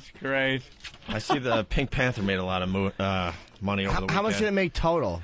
It should have made nothing. I think they're it's up up to $61 million. All right, is that bad? How much do they spend on it? How much? They spent about 70, I think. It's a success. Yes, because then you got the DVDs and everything else. That's the thing. Like basically, if they can make if they can ring the bell of what they made shooting the flick, if they can win at the box office, DVD will take. We get care very of it. pissed off about movies like Pink Panther, The Honeymooners. We're like, why are you making a Honeymooners movie? I don't think they're going to make another Pink Panther though after this because it didn't make enough money for them to warrant going And this back. was on the shelf for a while, right? Yeah, they shelved it because it was so bad. Now they put it Right. out when there's nothing else happening. But Steve Martin, of all people, it's like he's one of the funniest guys ever. He's such a good actor, and he does this dog shit, spit in the face of Peter Sellers. It was like, why do you do it? Yeah, It's not why a would you CGI step movie. into those shoes? It's like a role that arrogant. was so insanely Leave defined them by somebody unfilled else. now, you know? It's just like, what's the point? And the studio perspective is like, well, if we don't remake these movies, we can't get an audience to go see these movies, so let's remake them for another generation. I mean, it's a vulgar grab at $1, essentially. And the one to me, which was the most insulting, and the one I was most outraged Can I by- guess? In-laws? No, Bad News Bears. Oh, yeah. Oh. Bad We News just- Bears is a brilliant. We just talked fucking about that movie. a couple weeks I mean, ago. I love Richard Linklater, the guy that Yeah. directed it, but there was no reason to remake. I understand why he did it. They were like, "We'll give you $6 million to head it up." Like, why not? But I finally watched that on demand, and I was so pissed off. I went out the next day and got the original to just get the original back in my head. I was talking to Quentin and I thought it would about be good because of Billy Bob Thornton. I'm like, oh my god, he was made to play this role. Right. And I get mad when they remake comedies, especially, but. Then he's got the kids drinking non-alcoholic beers. He's drinking non-alcoholic beers. They're not cursing. Meanwhile, like, what are you- Walter Matthau was drinking as he's driving with the kid in the car. No seatbelts. Yeah. Yeah. There was I was talking to Quentin about it before I saw that movie, and because I'd asked him, I was like, "What'd you like last year?" And he said, "I like the Bad News Bears a lot." I was, "Get out of here!" Really? He goes, "Yeah, it's like a really good cover tune.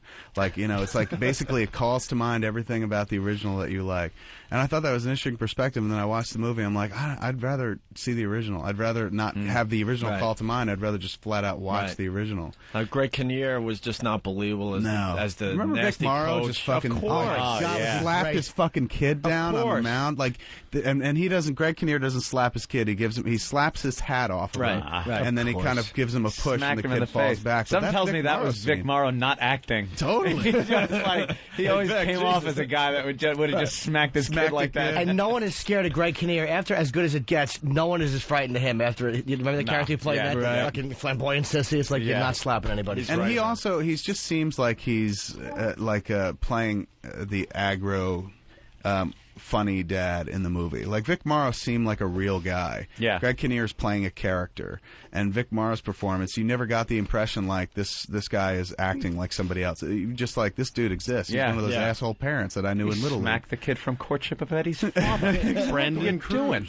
That's Brendan that movie. Cruz. It's such an unsung fucking gem, man. Like that the original Bad News Bears. Like it's insane the performances he got out of those kids. Right. You're sitting there going Right. like, there's no performances here whatsoever. Like this, they just rolled a documentary camera on this little league Yeah, team. because the acting with the kids in the new movie is so bad. Oh, it takes you right out of the sitcom. movie. It's just like like watching fucking Fresh Prince of Bel-Air or Right. something like that. Knocks It's his just, hat off. and the girl who played, like, remember Tatum O'Neal, how brilliant she was in the movie? The chick Yeah. that plays Amanda in this movie is just not Her good. acting, I'm like, oh, it could be the worst acting I've ever And you seen. sit there going, well, I guess maybe she's really good at baseball or something. Right.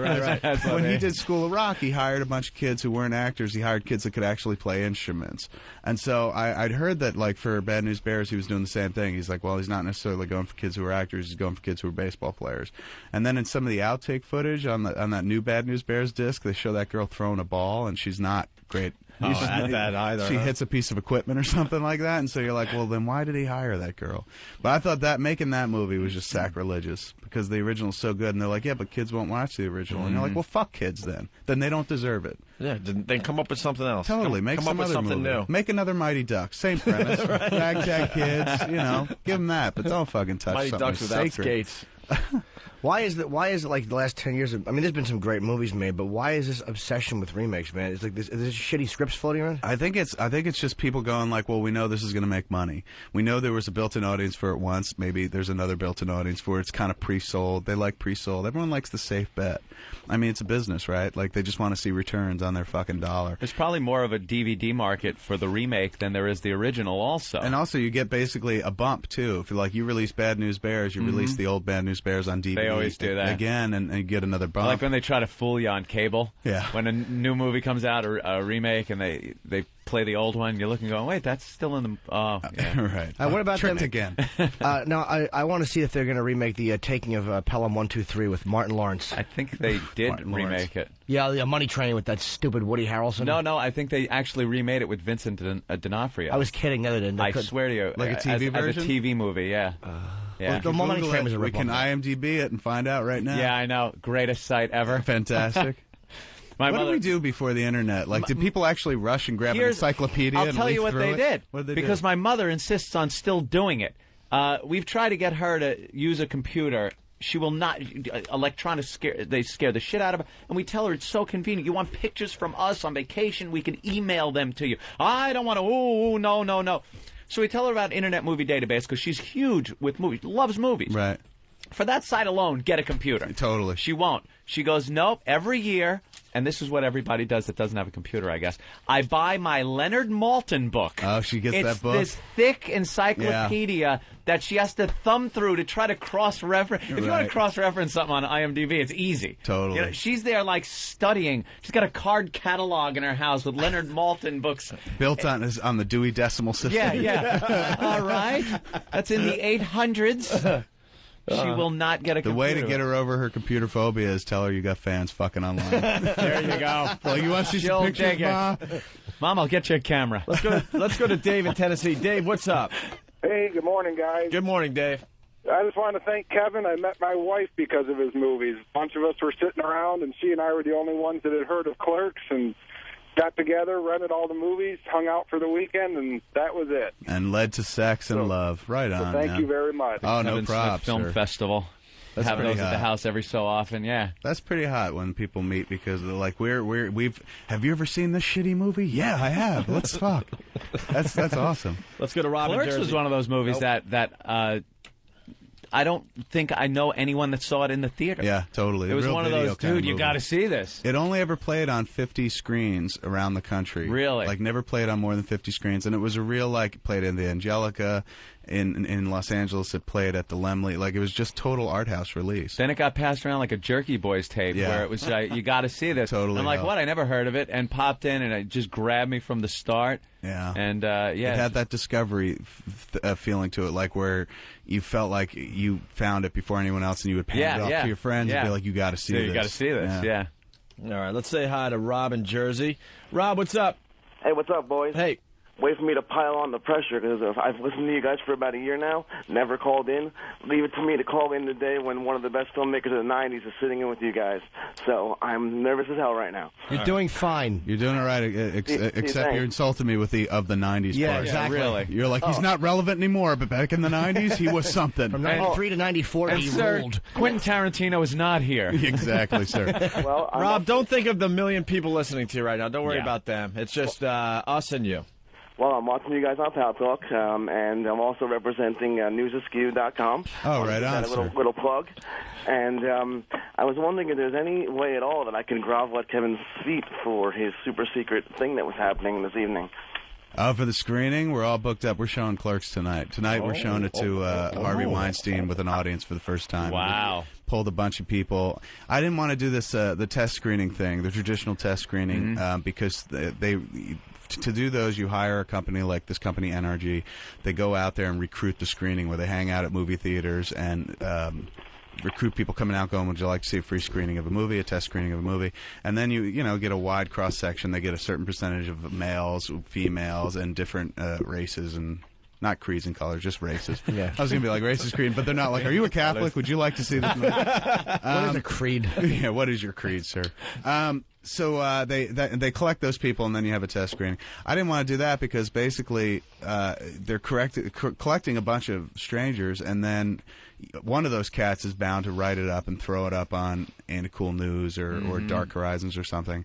And it's just too early to spoil the flick. It's too early to let let the cat out of the bag. Movie don't come out till August. I guess we're not invited, Anthony. We're booked up. I guess we're not invited. We'd be babbling like idiots tomorrow. Right, you guys that's us too. We're the guys you're talking about. Totally. Even if you said, look, you could come tonight, but please do me a Don't favor. talk about it. We can't help ourselves. By August, everyone would know J.J. every little Abrams said to me nuance. the other day, he's like, don't tell anyone you saw this movie yet. And I was like, I won't. And then I was just in here going, like, I saw Mission Impossible 3. Can't help it. You can't help Because yourself. tomorrow you're not here. Like, oh my God, we saw Clerks 2. This is how it ends. All right, we're not going to tell you a lot, but I got to tell you this one part. Right. So And God forbid, it sucks too, because you're like, oh, we saw Clerks 2. Yeah, it's But we recruited the audience for this thing from our website, from the message board, and I basically just went through and picked out posters that have been posting there for a long time that I could trust, who I knew wouldn't, and they wouldn't go out there and spoil it and write about it on the web or send in fucking secret reports to other websites or something.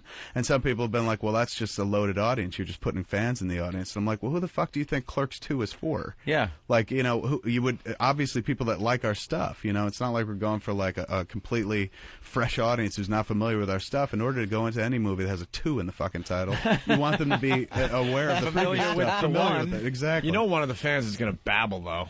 I don't know. We had one of these screenings in Los Angeles, in Burbank, And right everyone before Christmas. turned out to be cool about it? Everyone turned out to be cool. Nobody spoiled it. So hopefully the New York Cats, ape the L.A. Cats a little bit. Keep it quiet. By Wednesday, it's going to be burnt. They'll be selling them on the street. Exactly. Bootleg cover. That's always the danger. I got to take a leak. It's been an hour and a half. Wow. So you guys take break with Saturday? Occasionally we can throw on some shit. We're supposed to take a break every half hour, but it never works out that way. And what do they do during the break? They don't run commercials, do they? A few. A couple of really? them. Yeah, not we a got lot, we got a new hard-on cream commercial that we're psyched about. Yeah. I So we got that the running. idea behind satellite radio was like you will never hear a commercial again. That's usually on the music channels, Right. so it's just straight music. But They're all talk, guys, commercial it's free. like, guys, we got to take a piss. right. What the fuck are we supposed to do when we got to piss? My omelet's been here since 5 after 7. Oh, that'll be and tasty, Jim. I haven't eaten it. I gonna just be real pictured tasty. satellite radio, talk radio as like a series of fucking empty milk jugs filled with urine. Dudes who can't get up from the mic. Just take a leak in wide-mouth Snapple bottles. Exactly. We should do that one day. Lock the Not studio leave the door. Just go Right, completely like the Howard studio. Hughes and Right. walking around in tissue boxes and pissing in bottles. Are you hanging? You going? I'm here to. I got nothing else to do all morning. So Cool, if you man. guys want me out, that's totally cool. I'm not Hell insulted. no. I'm sure if No. you've got a bunch of shit to get to, I is certainly it. don't want it to become the fucking. love to hear Kevin your Smith take show. on a lot of the we stuff, could do all the stuff you normally do. We yeah. could do the papers. Yeah, let's do and that, shit. man. That'll be fun. Yeah, We're hanging out totally. with Kevin Smith today. Stay there.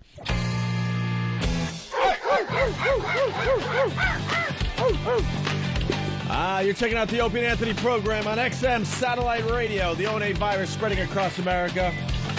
And we're loving that. Getting more gooder and a little bigger every day. Right, Anthony? That's what they tell me. Opie. That's what they call me. I don't know. More gooder. Not. More gooder is perfectly Actually, it's acceptable. more gooderer, More gooder. which is even bester. Hey, how cool is this? Kevin Smith, he's having such a good time. He's just going to hang out with us all morning. You know what he's doing right now, though? He's smoking. He's smoking, but he's. I'm just wondering if he's leaning against the building, just smoking a cigarette, because that would be the oddest thing. Walking down 57, turning your head, and seeing Silent Bob sitting there, just standing against the wall, just smoking a butt. Is that what he's doing? Yeah, Danny? Do That's people exactly just, what he's doing. Is anyone looking at him and going, "Fuck, dude, that's Silent Bob"? Well, yeah. How come I can't hear anything? Oh, you're fine. You're on. Don't worry about you. Where's the headphones?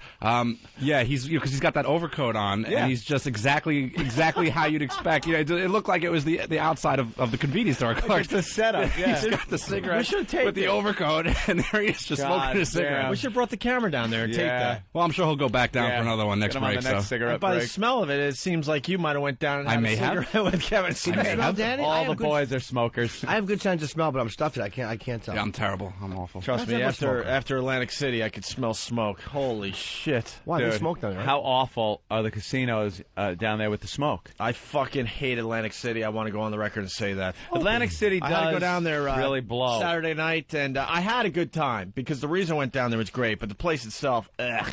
Only place to go, Borgata. Well, of course. Borgata's the only place You in played at Atlantic the City Borgata, to go. right, It's the Jimmy? only place I work, AC. In Borgata. And we went down there. We had a great time. The Borgata, you feel like you're in one of the new hotels in Vegas. 5-star hotel. It's Yep. unbelievable. All the cocktail Borgata. waitresses are all hot. They wear the skimpy little things. It's clean. The hotel rooms are nice. Everything's brand The new. food is good. Yeah. And when I went down to Atlantic City, I don't go down there often. I was wondering why the Borgata was so far away from everything else. Now I know. Yeah. They don't want to be part of that. Nope. Eventually, that Atlantic The City, marina area. and Atlantic then- City near the boardwalk, that's going to be like old Vegas. Yep. Because I went, I was at the Caesar's Hotel, and I checked into my room, and they didn't give a shit. So, well, I don't give a shit, and this is what I have to say: your hotel stinks. Yep. I got a room. I looked out the window, no view whatsoever. Whatever, I'm just there to crash. There's a generator as big as this whole fucking studio right outside the window, just going like this. So I called down. I'm like, you're kidding. You actually give people this room? You know, save this for the maids or something. You shouldn't be, you know, giving this to people that I'm are a high roller. spending their hard-earned money. It's $400 a night, and this is what you get? Yeah. And I you know, I'm not that I'm not fancy like Anthony. I just need a place to sleep. I don't.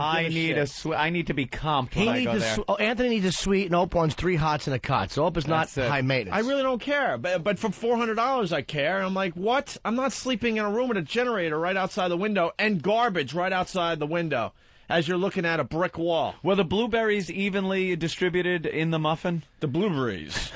And, dude, I tell you, I had a similar experience in a hotel, which I'll get to. You just remind me after, even worse than the generator. And then I get it. You know, the colors of the room, they're so awful because they don't want you in the room. I get it. I've seen the specials on fucking casinos, but could you, like, pretty it up a little bit? Gussy it up? You feel nauseous staying in the room.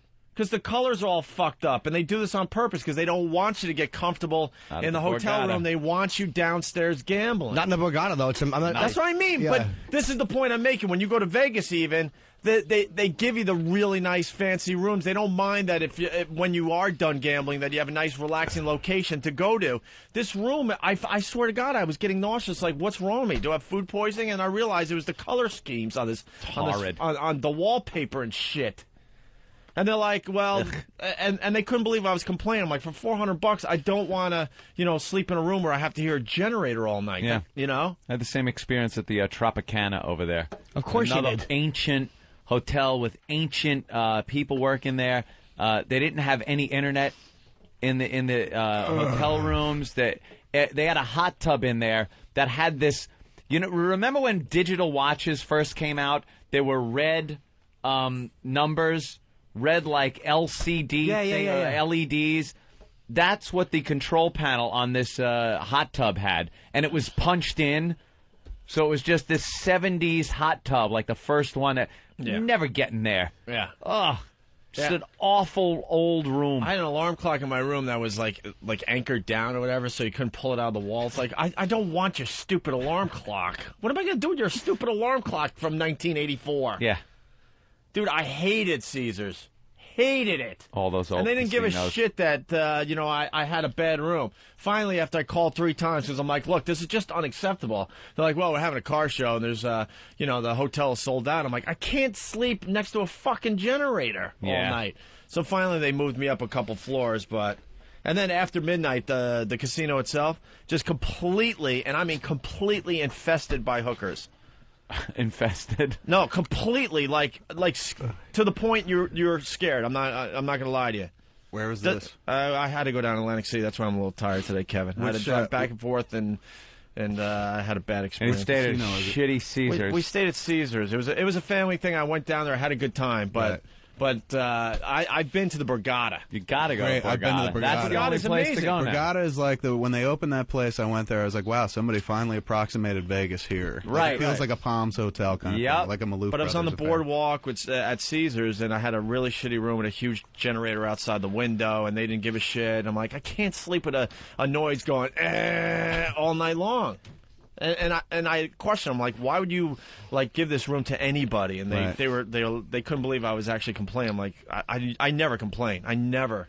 They don't pump any any of their money back into the hotels over there on the boardwalk. It's just a done deal. They know whoever comes in, it's day trip people. They're not getting the high rollers that are flying in to be there.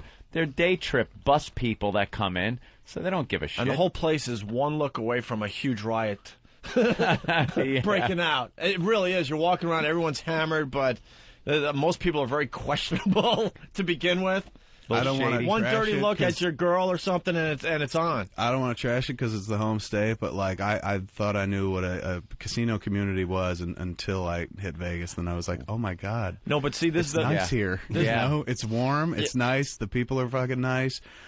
There's still like if you're into if you're into any kind of vice, there's a seedy element to it. Yep. But the seedy element out there is just there's still kind of safe. There's a safety to it. The Atlantic City, the community around Atlantic City is kind of there's a little frightening. In Vegas, there's a peripheral economy that is thriving. You know, you got Vegas, and then you got people that live and work in Vegas. Right. In Atlantic City, you have the casinos.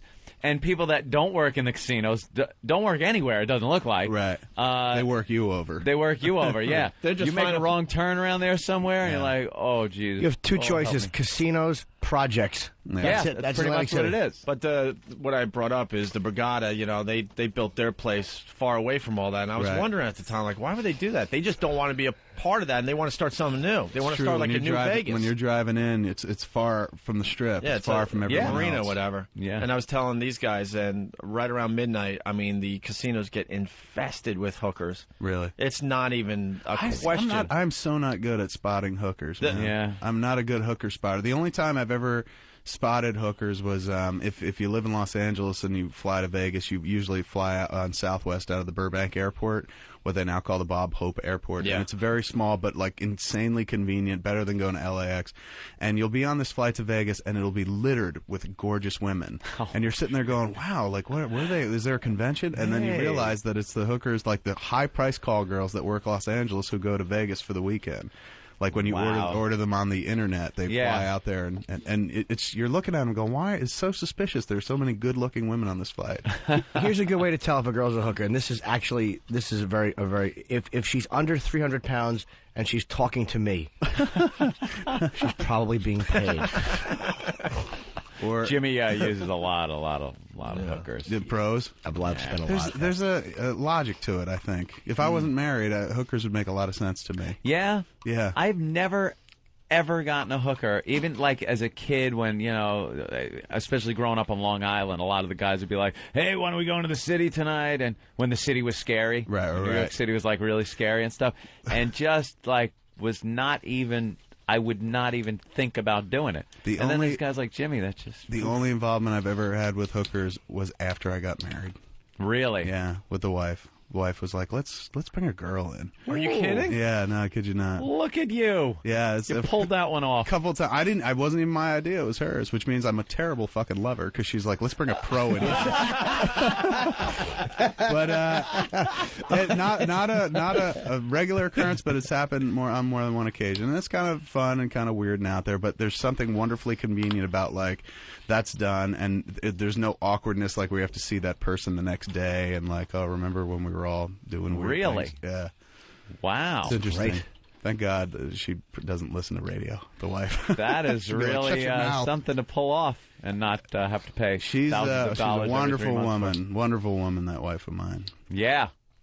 I gather. She's one of these chicks, like most chicks, who's very suspicious. Like, I do a lot of college gigs and stuff, go out and do Q&As, and she's just like, I don't trust you going on the road. I'm like, I don't want to fuck anybody else. Like, you're fucking it, man. Like, who could I possibly fuck who would offer me more than you do? Not just like what we do one-on-one, but like whatever else comes into it later on. Like, trust me, I am totally trustworthy. Girls at the colleges kind of throw themselves at you, though. I mean, but the thing is, you look out at my audience, a bunch of dudes look like me, If there's 3 chicks in the audience, I'd be surprised, It's yeah. I think we have the same audience. We you know what I'm saying? We do road shows and stuff. We'll do it like we're doing St. Patty's at the Hard Rock. Right. And it is just full of cocks. Totally. It's a sausage party. Dicks all over the place. I always whisper to Anthony, maybe we should be a little nicer on the radio. Yeah. Talk about stuff girls like. Soften up the act just a bit so we can have something nice to look at. We need to start talking about juicy clothing and Louis Vuitton, and maybe some broads will show up. And the latest movie on Lifetime. Exactly. The Opie and Anthony road shows where a 5 is treated like a queen. Any chick there who might be a 5 who shows her tits, the guy's like, you're fucking gorgeous, you're terrific. Love her. At least you made Jersey Girl. Come on. That's that was true. That was like endearing to the lady. So there are some people out there who some Lifetime audience watchers, right? The older women who'd be like, "Oh, I like his movies," even though they've only seen that one. This weekend, a Lifetime movie premiere, Jersey Girl. That would play you're gonna so see well that. there. Oh, it will. So well there. They'll love it. Anytime the mom dies. Sadly, didn't play well anyplace else. Lifetime. Should have made it directly for a Lifetime. Lifetime, starring Marky Post. Just remember, like, when Lifetime first really kicked up, it was the same 5 people. Valerie Bertinelli in a very special movie about a guy that she meets that's really cool, treats her great. Right. She's telling all her friends what a dream this guy is, and he's got a deep, dark secret. Right. And it won't be long before she's just got 2 black eyes and he's pounding her in the face. Wearing sunglasses, her friends are suspicious. Yeah, what it's happened? midnight. Oh, I fell down the stairs. Mother, may I sleep with danger? Next on Lifetime. I just watched a Lifetime movie. Bought it on DVD called Murder in the Hamptons, and there's a chick on the show. I've never seen this show without a trace. Her name is Poppy Montgomery, I guess. She's an actress, and she was in this movie about this chick who married this rich guy, and then kind of fell for the contractor who was rebuilding their house, and then they conspired to kill the dude and killed him, and she died of cancer. But it was a total like died of cancer. Yeah, total like you're sitting there going, what a hateful bitch, and then she's dying of cancer. You're like, I feel kind of bad. But it's like you sit there going, the formula for the Lifetime movie is like women on top all the way across the board. Oh, it's like yeah. smart enough to fucking marry rich, smart enough to kill a husband off, and then poignant enough to die of cancer. Right. And there it is, perfect Lifetime movie. And then the original programming is always, the woman doctor, woman lawyer, very in control. Yeah, there's a women's doctor show, I forget what it's called, but the chick who played Joe on Facts of Life is on the show. Is Nancy on the McCann, show? Yeah. Great. Nancy McCann. Well, she's powerful. Is there a movie out there you haven't seen, Kevin? Yeah, tons. I mean, is there? How about a movie that people would be surprised that you've never seen? Because it's obvious that you have a crazy DVD collection. I have never seen just about... Casablanca to this day, and people get outraged. You tell them that kind of thing because you're supposed to do your whole movie history, but never seen Casablanca yet. Right. Well, if you would have stayed in college, you probably would have seen it if I'd stuck around a little longer. Instead of wasting your money making a movie. I'm in that great time of year. It's just kind of coming to a close right now where from October to like February, they send you every movie, single movie ever made. As a member of the Academy, they send you all the current movies. So like from October to February, I don't leave to go see a movie. I just watch everything. And like I watched Brokeback at my house. I watched Capote at my house. Everything that's up for an Oscar, I saw it. You watch History of Violence? History of Violence, loved it. God, it was great. That was my favorite movie. That was in my top. I think I had it in my top 10 or just missed the top 10, but I thought that was great. Total surprise. I had no idea what it was. Yep. I thought the name of the movie fucked it up a little bit because you almost think, strange. what is this, a documentary or something? Right. It's a great movie. He was William good. She was Hurt good. I could watch. amazing. He was fantastic. I could always watch Maria Bella. I think she's a really cool actress. Right on. And yeah. she has zero compunction about taking her gear off, too. Yeah, no kidding. Yeah. Some of the sex scenes in that movie were pretty hot crazy. when they fuck on the staircase. Yeah. You're just like, right on, man. Getting Married all couple bruised fucking. up. Yeah. You see in The Company of Men, there's a great film about some deaf girl that works in this company, and the two guys are, I think, betting is who can fuck her first. Right. It's something along those lines. Aaron Eckhart, and he's the bet is whether they can make her fall in love with her and then dump her. Like, just to be hurtful. Yeah. Jesus. He was really mean-spirited. One of the guys falls in love with her. Neil It Butte was made it. It was a couple of years ago. The guy that did, he did Nurse Betty a few years after that, and he did this, he's a playwright, but he directed this movie. Great movie. Angry film. Yeah. Like, really great. No one movie I'm surprised didn't get more of a buzz was Murderball. Yeah, Murderball had such pre-release hype. Like, from Sundance to the moment they released it, tons of coverage and tons of, like, if you go, like, here it's the Village Voice, but in every city they got a Village Voice type paper, like a kind of counterculture paper that comes out on a weekly basis. Their weeklies, it would be the cover of a weekly in every city I'd been to right before it came out. Then it came out, and just a lot of people didn't and now wind the up going DVD to see just it. came out and with not much of a buzz. I love that movie. It's totally a good movie, but you sit there going, "Wow, man! I guess they're angry. They're really angry to be in those way to wheelchairs." channel their anger here. Wheelchair rugby. Who knew? Yeah. You get a lot of people emailing you like, "Hey, I made this on iMovie. Take a look at it." Yeah, but I get a lot. What I get a lot of is people hand me things. If I go to comic book shows or Q&As, they'll hand me DVDs of their movies. You ever see anything that was like, get you a chuckle back in the day, I used to actually watch them. We'd kick back with the friends and we'd watch them. And every once in a while, you discover a real gem. And when I say gem, I don't mean like, wow, I'd back this. It's just so bad it's good kind of thing. Where you want to get involved in the lives of the people that made it and whatnot. Like, because they'll give you these elaborate fucking press kits in history where you can follow their whole story of what led them to making this. And There was one that we saw. It was like a movie made by this married couple, and I think they were in Canada, and it was a movie about he was an assassin, but the dude looked like he was 12 years old. Yeah, and his wife's in the movie. Their casting is always so bad. Well, with these... they cast themselves. You know, they cast themselves. They cast themselves. They work with what they have, and the movie was just so over the top bad that we wanted to call them and get involved in their lives and see what led to this and why they think that this will lead to other things. And yeah.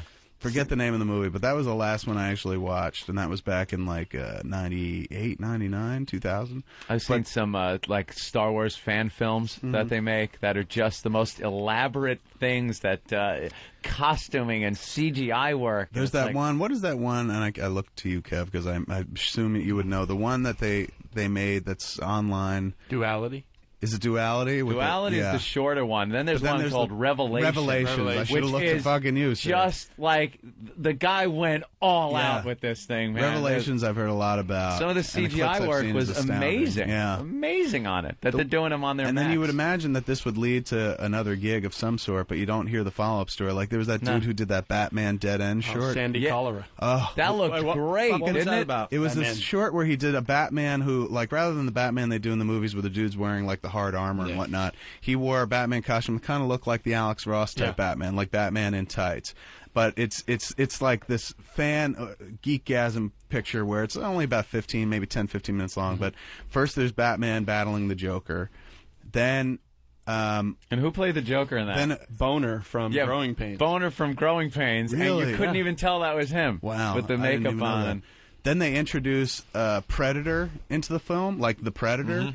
Then they introduce fucking aliens into the film. So you're sitting there going, it just keeps getting better. Like, what's next? And it's just Batman battling fucking like the Joker who gets killed by a fucking predator or an alien first, and then Batman battling the alien, then the alien shows up to battle fucking Predator, and Batman's got to battle the alien and the Predator. Astounding. You're sitting there going like, God, this is what it would be like if there were no corporations and you could just do whatever you wanted. Great. It looked fantastic. Yeah. Dude did a great fucking job. Yeah. You ever hear of a film called White Chicks Incorporated? Mm-mm. It's arguably the worst film ever done, starring Jim Florentine, Artie Lang? No, Artie Fletcher, myself, and Rich Voss, and it could be the worst thing ever put on film. Really? Do you do a spit take in it? No, I don't do a spit take in it, but I do. That's the criteria for the worst film ever made. I love Jimmy's spit takes. He's the best at it. I got to tell you, Ken. I've done a couple of spit takes that are actually very good, but in this one, I play a celebrity comedian, and it's so I get the douche chill thinking about that. I actually got up early and said I'm going to do a movie. Like I felt like I'm going to do a movie, and I'm awful, and everyone else is awful. We all have that one piece of secret shame somewhere in our resume.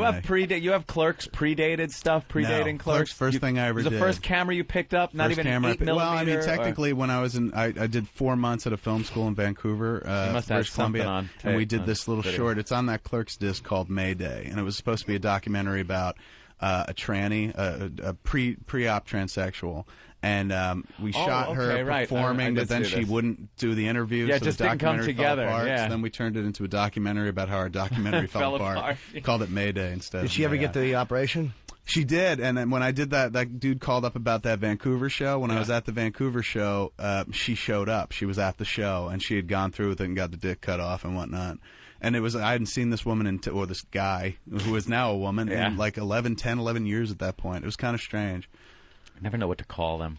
Like, well, at this point, I guess awkward. she's a total she, but then she wasn't. I mean, Vancouver, back in the day, man, Vancouver, when I was there going to film school there in 92, hooker land. Yes. Like tons and tons of prostitutes. I'd walk to school in the morning, and you would know these were fucking prostitutes because they would solicit you. Tons of hookers, and then I spent the last 3 months in the summer up in Vancouver again because I was working on this movie, acting in this movie called Catch and Release with Jennifer Garner. And now the hookers are gone, and it's all about fucking crystal meth. Like it's a lot of fucking spun really? people on the streets. Yeah, it's kind of sad. It's weird. You go out to eat at a restaurant, and I'd pull up to the steakhouse they had there called Gotham, and I was eating there quite a bit. And you'd get out, and you would see people doing deals right there on the street. Like I saw some dudes, and they all look like they just got the shit beat out of them for some reason. Yeah. Like they're all scarred up and whatnot. For some reason, yeah, crystal meth kind of chews you up. It really chews you up, and they approach each other in this kind of awkward fashion, and one dude will grab something out of his mouth and put it into the mouth of the other dude, and that was their handoff. that was their deal. It was nuts. I'd never seen anything like it before, and I'd been Spit around. his hand, rip his pants down. You know, basically a total broke down affair. I got blown in an alley in Vancouver. I went there to a sober event in 1990. I was like 3 years sober with a bunch of sober people. We went up to to see the gardens in Canada, and I had like $100 American left, and I spent 80 of it being blown by some girl. Me and my buddy got blown. She just bent over and fucking blew us, and I gave my last 20 to another girl who helped her and let me pat her on the bum. And while it was going on, yeah. So I got blown by two hookers in an alley. She got the assist. Yeah. She was great, and that was my Vancouver experience. Clean alleys, though. Clean alleys in Vancouver. I remember nothing about Vancouver except a head going up and down and me handing over cash. It could have happened anywhere. I just remember. Could have been any city, USA or Canada. Yeah, she was just like, don't come in my mouth, eh? That's all I remember. Let's go to Pat on the phones here. Pat, what's up? Hey, how you doing, guys? Hey, man. We're having a good time with Kevin Smith. Yeah, man. Huge fan. I'm one of those suckers who bought 3 copies of Clerks. One, right on, 9, sir. 10, and the original. Right on. Thank you. I got 2 questions. One question's been really, really bugging me for a long time. On an evening with Kevin Smith, you were interrupted where they shut down your show. Yes, on the end of the first disc, they shut us down in Indiana. And what happened there? That was it. They literally shut us down. Like, basically, they used it as a framing device on the DVD to get to disc 2. Mm-hmm. But when that dude came out and shut us down, that was it. They were just like, they were not prepared. I tend to do these Q&As that go on for a very long time. Yeah. And the shortest one that I've done in the last few years is about 4 hours, and the longest was 8 hours. Oh, my God. So we're in Indiana, and that's the thing. I mean, I don't know if it's the same for you guys, but you go out on the fucking road, and it's like, once you're in a place, I'm married. It's not like I'm going to go out there trolling for pussy or something like that. I might as well stay on stage all fucking night, because I'm just thinking about the flight home at that point. So I'm like, if I can make it till, if I kill all my time there and grab a few hours of sleep, get on a fucking plane, I'm good to go. But other than, if I get off the stage after 2 hours, 3 hours, I'm like, what am I going to do in fucking Indiana? Right. Yeah, exactly. I might as well be up here and shit. So I tend to go on for a very long time. In Indiana, I think we had hit like the 4 hour mark, and they were like, well, we got to shut this place down. We got things to do, and you can't just sit here talking all night. So they closed down after that. And people got outraged. Like, the audience was kind of pissed off because it was like an audience of 3,000 people, and sometimes they go, like, if you're going on, you hit the 4 hour mark, basically at that point half of your audience starts going, well, I've seen enough, I'm going home. Mm-hmm. You know, what more could he possibly answer? And then you get like the rest of them sticking behind going, who do you like better, Batman or Superman? Like, they'll just pull fucking questions just to keep you standing there. But this audience had really stayed, and being that it was fucking Indiana, I guess there was nothing else to do, so they were all there, and they would have stayed if I'd gone on for another 2-3 hours and shit. Yeah. But they shut the hall down, and they got kind of outraged and whatnot. It was not a pretty affair. Nico! Yo, what's up, man? What's up? Hey, sorry my voice sucks, man. I sound like a kid toucher. But I got a question for Kevin Smith, man. I'm a big fan, and I'm black, which should really surprise you. That's rare, Sarah. That's rare. When you made Jersey Girl, there was a lot of stuff going on around the internet about how you wanted to get away from, like, the Jay and Silent Bob characters. Right. What made you go back and do Clerks 2? And I got a second question for you after that. Okay, there were a few things. I mean, at that point, I wanted to get away from Jay and Silent Bob because Jason Mewes was so deeply into heroin and OxyContin. It was just not fun to do things anymore. Like, at the tail end of the Jay and Silent Bob Strike Back shoot, we were in Jersey for like the last 3 days of that shoot, and I swear to you, we wrapped on the last shot involving Jay. He went to his fucking trailer. I went to see him 10 minutes later because the Middletown cops were like, can we take a picture with you guys? I said, yeah, let me go get Jason. And Jason had just went and buried himself in a pile of fucking heroin. And he immediately, it was like night and day. His appearance, demeanor completely fucking changed. And he spent the next fucking 3 weeks just going on a serious bender. I went back to Los Angeles to cut the movie, came back out to the East Coast in July to shoot a music video with him. Showed up at the place he was living in Keensburg at that point. And I hadn't seen him at this point 2-3 months. So I'm waiting outside. His sister was outside. She's like, I'll go get him. And she goes into the house. And then this real skinny, skeletal, long-haired, Jason-looking dude came out of the house, and I was like, wow, man, Muse is hanging out with crackheads that look like Muse now. Shit. And then that crackhead got in my fucking car, and it was Jason, and he had dropped like 40 pounds over the course of 2 months because he was doing some crack at that point.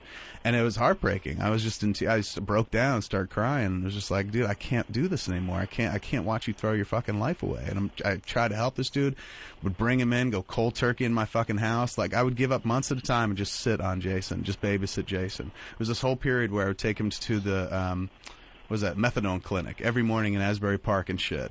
And like, our day was structured around the meth clinic. We'd get up at 6 in the morning and fucking drive to the meth clinic. He'd bang his fucking meth. And then we'd go to fucking Dunkin' Donuts, and he'd get a manager special where they put fucking sprinkles on it and shit like that. Then we would go out looking for 12-inch Greedo dolls at Toys R Us when they first started doing those 12-inch Star Wars dolls. And Greedo was hard to find, so we'd go to all these Toys R Us's in the fucking greater New Jersey area. Distracted. Just constantly keeping him distracted. And every day was spent, like, coming up with a program to keep that dude from thinking about fucking heroin. So it just got to be too much at that point. And finally, there was a rehab counselor who was like, look, you're not helping him. Like, you keep throwing a net out for this guy. Like, he needs to hit rock bottom. And I was like, well, what if his rock bottom is him dead? Death, And he's right. going, you can't do anything about that. If he's going to die, he's going to die. And I was like, this is my friend. And he's like, you can't, don't you understand? Like, you're not helping this dude. He's like, you need to really step off. You need to step back.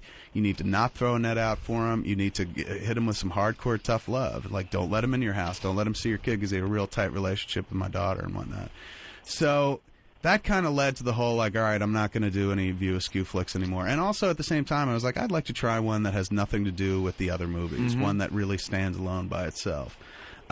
So that led to that. When Jason cleaned up, I mean, some people are like, well, obviously Jersey Girl didn't work, so he wants to do Clerks 2. And they've kind of missed the target but hit the tree. It wasn't indicative of me going, oh, fucking nobody wanted to see Jersey Girl, so I better go back to the well. Like, if I was going to do a safe movie, it would have been The Green Hornet. Like, a movie that, like, had a big budget, I get a huge fucking payday on. You know they'd spend a bunch of money marketing it to make it work. That's a safer bet than going back and doing Clerks 2, which we made for, like, you know, very little money. And it doesn't have a bunch of people that love it on video don't mean they're going to go out and see it. Like, if the movie wound up making 25 to 30 million theatrically, I'd be fucking shocked.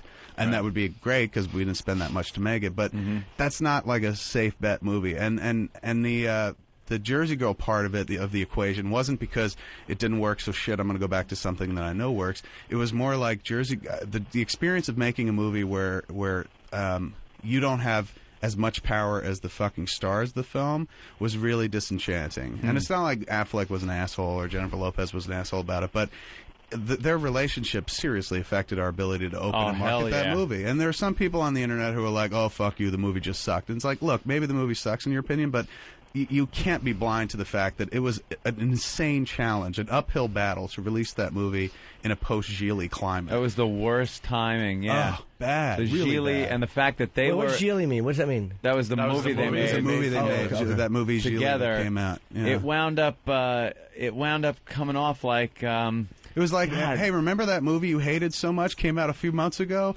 With those two people you can't stand, here's a second helping. Here they are. And it was nothing but, I mean, the news, I'm sure you remember, that's all it was. Sir, I just watched that shit unfold, and I was just like, oh, my God, this is it. Good. It's all over. And amazingly, we were able to make it. Like, that movie cost them $70 million to make, Gigli, and they made $6 million.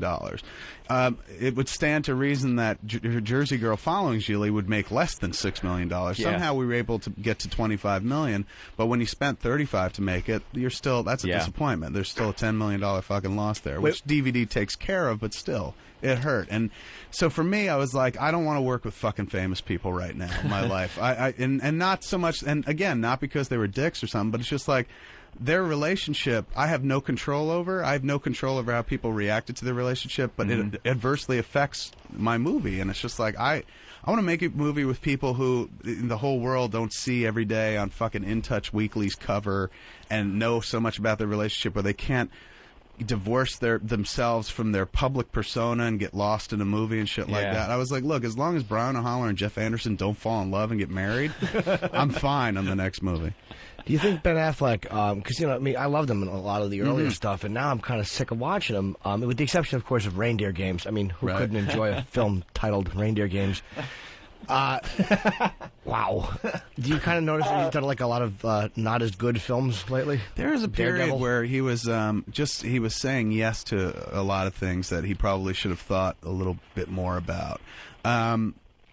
Like Paycheck comes to mind, like the very appropriately titled Paycheck, you know. Just kind of like, but to be fair, it's like as a script, I think it kind of worked. But once they put John, and then you see, like, you got a script that you like. Like I remember we were shooting Jersey Girl, and Matt came in for a few days to do it, and I was at this dinner with Ben and Matt where Matt was like, I just read this this flick called Paycheck. He's like, which I loved it. I can't do it because it's too close to the Bourne identity.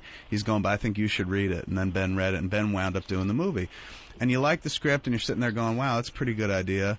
And then you hear that John Woo's attached, and you're like, John Woo's made some pretty fucking badass movies. Yeah. And then somehow it doesn't all gel together, and the movie just turns out kind of poorly and whatnot. And I think that happened to him a few times in a row.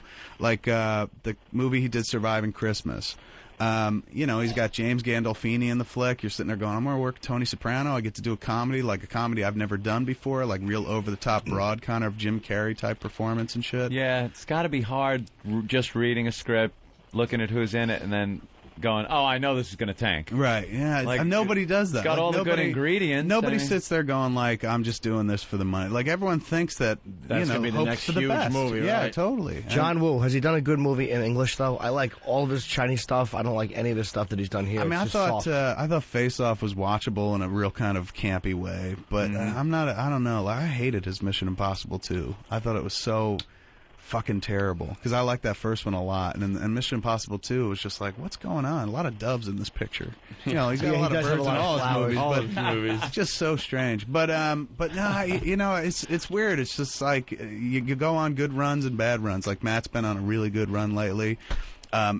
He's picked projects that have really kind of fucking panned out for him. And Ben was on this run where he just hit like 2 or 3 bad ones in a row. How rough is that for those two, though? Because they'll always be compared to each other, one another, with their work because of the way they got into things. I mean, thankfully they're good friends, so they're able to keep that shit in perspective. And I mean, I guess the key is to just not read a lot of that shit. Like Affleck just didn't read a lot of that shit that was going on at that time. Like, because they were slamming him every day. But that isn't even reading. That's walking down the fucking street, man, and turning and looking at a magazine rack or something. Totally. I think you become inured at that point when you're used to seeing your face on magazine covers all the time. Like during that period of his relationship with Jennifer Lopez, they were on the cover of fucking Us Weekly, it felt like, every week. And I think at a certain point you're just like...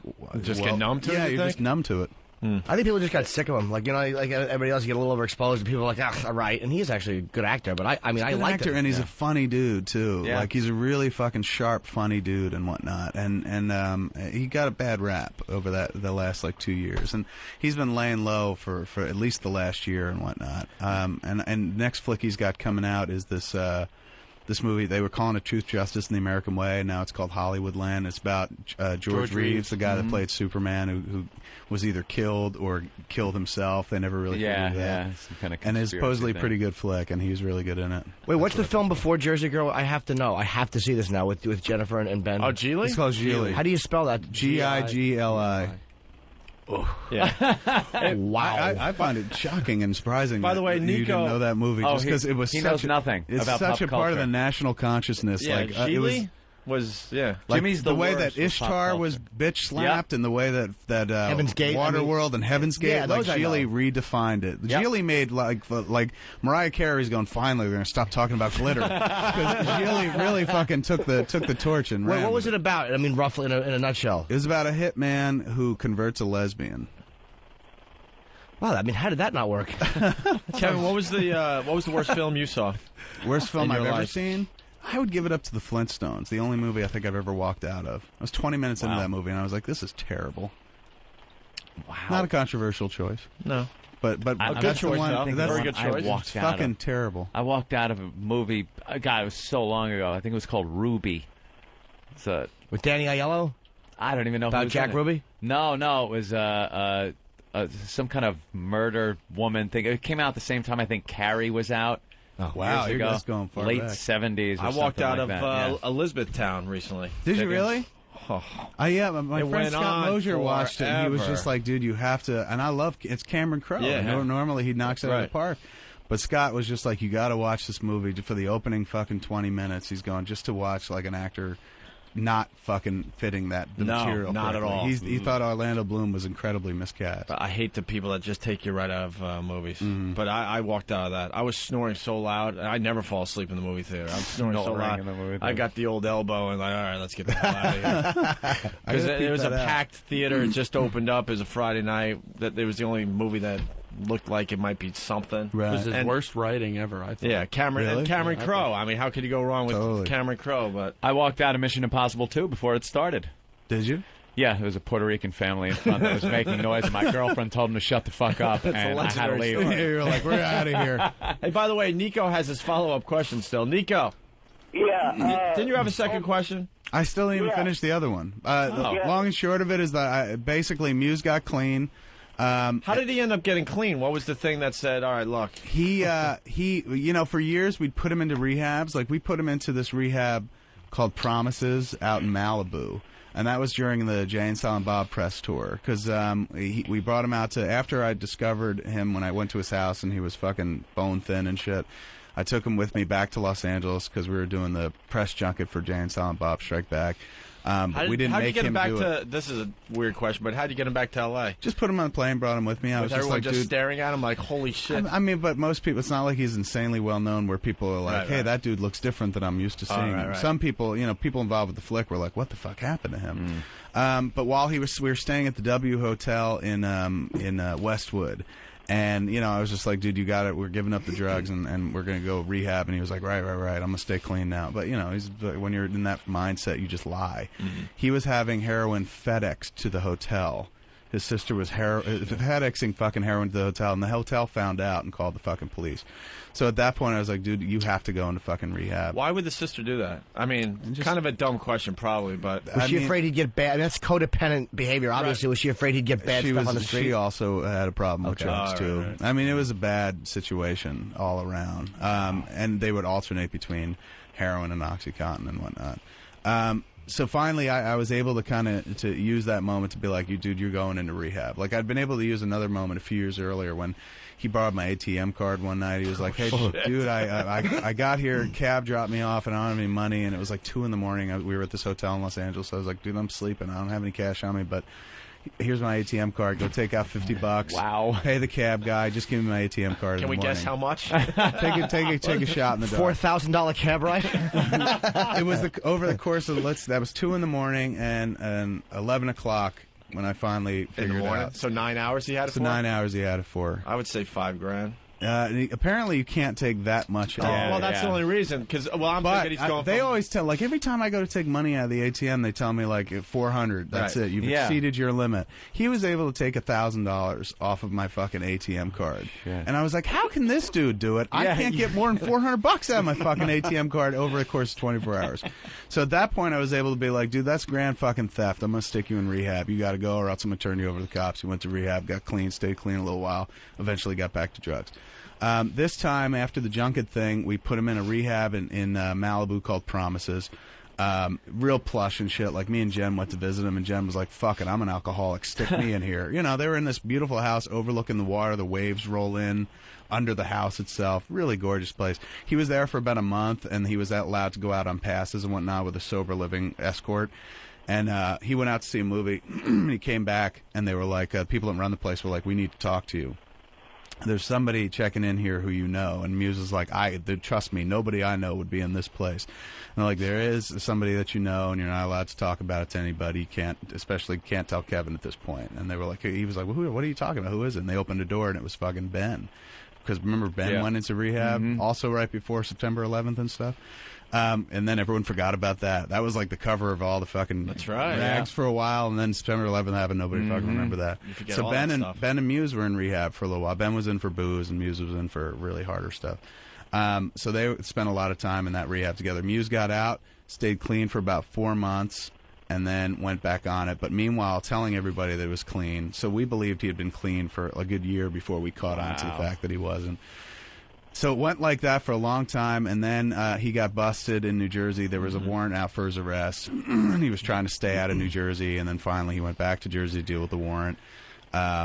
and they said, okay, you get rehab or 1 year in jail. And he chose, it was a tough choice for him, but he chose the 6 months in rehab.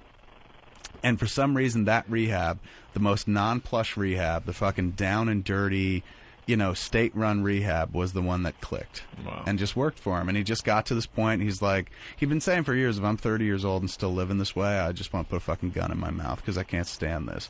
And for years, he'd also said, like, if I could get a warehouse full of OxyContin and never have to worry about where to get my drugs again, I promise you I would never get clean. He's going, the worst part about this is trying to figure out where to find the drugs. But with this rehab, he had just hit this wall where he's just like, we don't hang out anymore, you don't let me see the fucking kid, I understand all that. He's going, I'm just tired of living this way, so I'm going to try living a different way for a while. And that was 3 years ago, and he's been really fucking successful at it. Came out of rehab, he did 6 months in Jersey, moved back out to Los Angeles, been living with me ever since. Took to a steady diet of Red Bull. Like that's yet another product that they need to advertise as like, if you used to love junk, this is the product for you, because that dude drinks Red Bull like it's fucking going out of style. I watched that dude bang 10 fucking Red Bulls in the span of a half an hour. I'm like, how does your heart not explode? He's like, dude, I used to do tons of heroin. I'm like, yeah, good point. Wow. So he's been able to stay clean. So that made it easier to think about, like, hey, maybe we can do another film with Jay and Silent Bob in it. Also, I was working on that Clerks 10 DVD, and I fell in love with the characters again, and I was just like, boy, I really want to make a movie about what I feel like it's like to be in my 30s, because Clerks was a movie about what it felt like to be in my 20s. So I was like, maybe I'll use Dante and Randall to tell that story. It came after Jersey Girl, so it was like, yeah, I would like to work with Brian and Jeff, who are incredibly low maintenance compared to the cast I just worked with. So everything just kind of clicked that way. Thanks for being so open, by the way. We get a lot of, big names in here. It's like, they don't tell the shit. They don't tell the stories. Yep.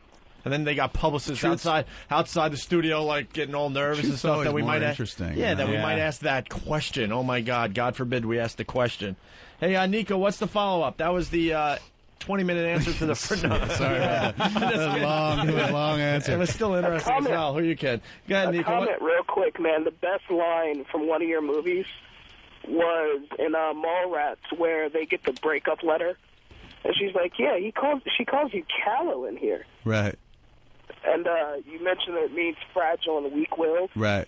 Yeah, I've actually been called callow. That was the thing that just made me die laughing in that fucking movie. It's such a great word, callow. But also on Silent Bob Talks, an evening with Silent Bob, you actually told the story about the first time you fucked your wife. Yes, very long story. Could you tell that again? You know what? I'm not gonna. We don't want to monopolize the show with that shit. If anyone's interested in hearing the story about the first time I fucked my wife, fine, rent, go to Netflix, whatever. Buy Evening with Kevin Smith. It's a very long story. And there are great stories on those things that are long form. Very and long. One of my favorites was the one with the Wild West. The Superman story with John Peters. Yeah, unbelievably funny. Crazy true story, yeah. man. Crazy true story. You gotta check it out. Hey, can we go take more leaks? Ooh, want to take another leak? Drinking a lot of water today for some reason. Me and you. And you need a cigarette, probably. I got an iron bladder. For me. We already told everyone that you're outside smoking in between breaks, so don't be surprised if a few people walk by to take a picture. There were people looking at me a little suspiciously out there. Well, I thought it was probably odd to see you in a long coat leaning against the wall smoking a cigarette. Like, what's next? A Groucho walking down the sidewalk with a cigar. This is my wife. She's just like, why do you wear that coat? She's like, it instantly identifies you. I was like, this is the only coat I have that fits me. Like, this fits me well, and I was stupid enough to wear it in the movie once, so it became that fucking coat. But I ain't ready to give it up as my coat, too. It's not your movie coat that you wear outside. It's what you wear. It's what I wore, and I just happened to wear it in a movie once. But yeah, I should just get a new coat, but I like this one. I paid $10 for this coat. I don't know if you guys remember that in the malls they used to have these stores called the Oak Tree. It's kind of urban clothes for white dudes. I remember Oak Tree. Yeah, and I bought it in the middle of the summer back in I think 89, 90, maybe 91 the latest. In the middle of the summer, it was on a fucking sale rack for $10. And I said, this coat will fucking come in handy. $10? I'll buy it. And it's fucking lasted me like this fucking long. I missed that store, man. That was when I used to wear like mustard-colored clothing, a lot of purples, upscale urban clothing. Now it's like it's pants down, you see your ass cracker, you're wearing backwards and shit like that. But back then, it was like if you were a white guy and you wanted to dress black, you wore a lot of purple and a lot of mustard-colored vests. And I had a lot of that shit. Is Ocean Pacific still popular? When I was younger, Opie was the... Opie's back, man. Opie's still around. So is I, coming back, yeah. Yeah, Izod too. All right, we'll talk more after the break, all right? Yeah. Hey, closing ceremonies of the Olympics. Oh, really? It's over? Yeah, Olympics are finally over. Thank God. Most people just didn't give a shit.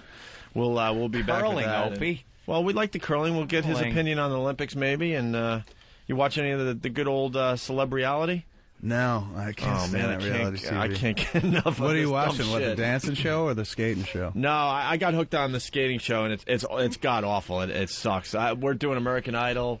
I do Flavor of Love. I do Celebrity Fit Club. Did you? So, The have you trashier, watched, the better. Have you watched the skating one? Yeah. I just read that story about how the chick who played Buffy, what's her name, Christy Swanson, Yeah, is yeah. like is now fucking the dude who she was. That's her partner. It's the greatest story ever because they hook up for this dumb celebrity, skating with celebrities, and the skating guy who's won all sorts of shit in real skating events. He won a couple bronzes. Yeah, he left his wife who's 8 months pregnant. She had a kid. Yeah, he left her, and a month Damn. later she had the fucking kid Right. by herself. Their Right. second child. Their second child. For Christy Swanson, for the OG Buffy. Right, that's movie right. Buffy.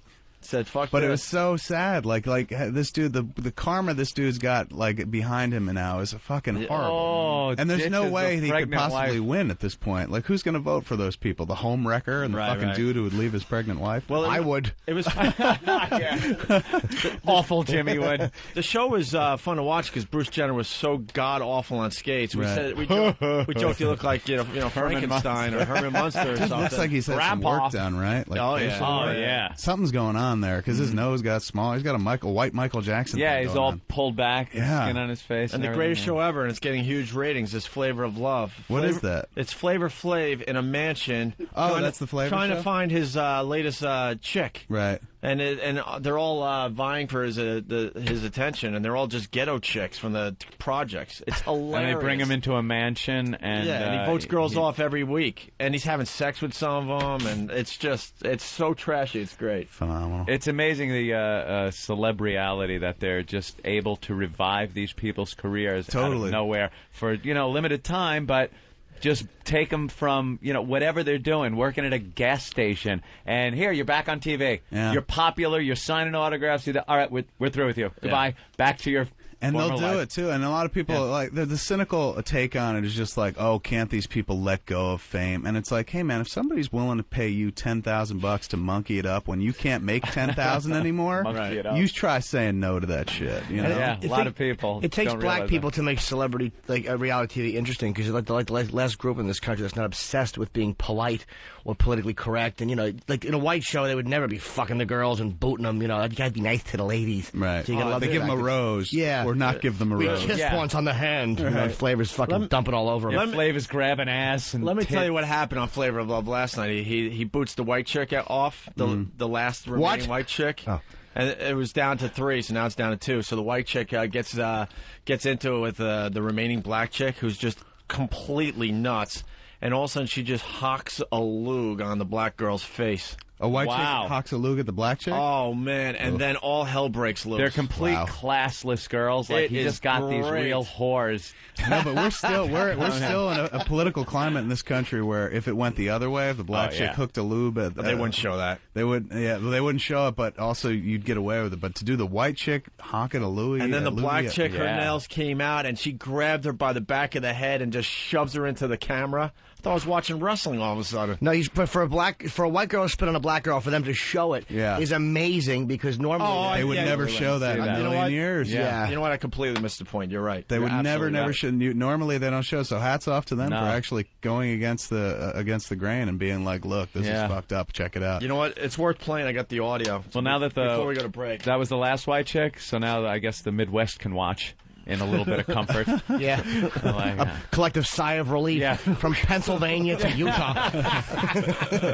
she was trashy white though, man. She was. She admitted she was on Blind Date and fucked the guy there, and she's done like 4 or 5 other shows. And oh, really? Oh, yeah. Show whore? But here's some audio. It's worth playing. I guess this is right when she got kicked off the show last night. Yo, Pumpkin, come back. Wait. Hold on. You just disrespected me. First of all, I did not disrespect you, love. Yes, you did. Oh, no, you disrespected me by holding information from me. If you would have asked, I would have told you. No, Everybody else in the house knew. Why do I have to ask? So why everybody knows except me? You're in my house. I am not here for That's reality not TV. fair to me, This is baby. the aspiring actress standing right in front of you. Were you trying to address me? I just said you're the aspiring actress. I haven't did any TV shows, and I have not been playing with his heart, and he knows that. That's why I'm standing up here, and you're getting ready to get the boot. Pumpkin is eliminated. Bitch tries to call me out. She's telling Flav that I'm an aspiring actress, which I am, but I've been real with Flav the whole time. You know That's what? why. You know what? You are That's just why. as ugly on the outside as you are on the inside. Hoops, Thank I you. wish you the best of Thank luck, you. baby. Thank you If very you want a real much. girl, pick Hoops, because she's the real girl, okay? Bye, Pumpkin. Your opinion doesn't count. You're getting the door right now. All right, so now they're going at it, right? I like the. Oh They play that build the little tension with that ominous music. little Of music. course. So now they continue here. At least I didn't gain 20 pounds being on the show, you fat ass transvestite looking I look bitch. better than you making your No, you exit don't. right now. Yes, the hell She's I a did. fake bitch play. Bye, Pumpkin. Bye, Pumpkin. New York and Pumpkin, they started going back and forth. It was crazy. At least I don't look like a pumpkin. Give me a hug. Bitch, you look like a man, and you need that facelift and get rid of the crow's feet with that. I don't even pay no attention. I'm not. You're bigger. Okay? I'm not. Okay, I love you. Me too. Get her out of here. All right, so Girls and guys fighting tactic is so different. Chicks are just you got crow's feet. Your ass is fat. Could you see me and Jimmy They just attack going your at self-esteem. Oh, Jimmy, you're so fat. Your I know. ass Look at my and- man tits. I'd agree with you. It's worse though because if you fucking haul off and hit a dude in the eye, that eye will heal and shit. But when you tell a chick that she's fat, that Yep. will haunt her forever. She's got wrinkles. Yeah. She'll be in the mirror every day looking at the side of her eyes. What do you remember buying more, cream. the people that have taken a swing at you, or the people who have said shit that just lives in the back of Mentally, your yeah, head? yeah. It's True. a really heinous Girls kind of are fucking vicious fighting. like that, man. Do you hear the spit? Did we get to the Here it spit? is, right here. So Gotta hear it. this is just like The Bachelor. It's the same show. Actually, I can talk to Do it! Slap me, bitch. And what? There's the spit. Oh, and you hear things go fucking shocked silence. You put your hands on me. Did you see that bitch spit in my bitch, I would take you out. Because I'm staying in the house and you're eliminated, you're gonna spit in my hair. What? She spit in my face. I don't play that. Now you gotta go for real. That was I just want to go home. That's I don't like nobody spitting in my face. I am definitely not a fake person. The girl I spit on, he's clearly so fake. Like, he's trying to, like, make an excuse. I can't even talk. I can't even breathe.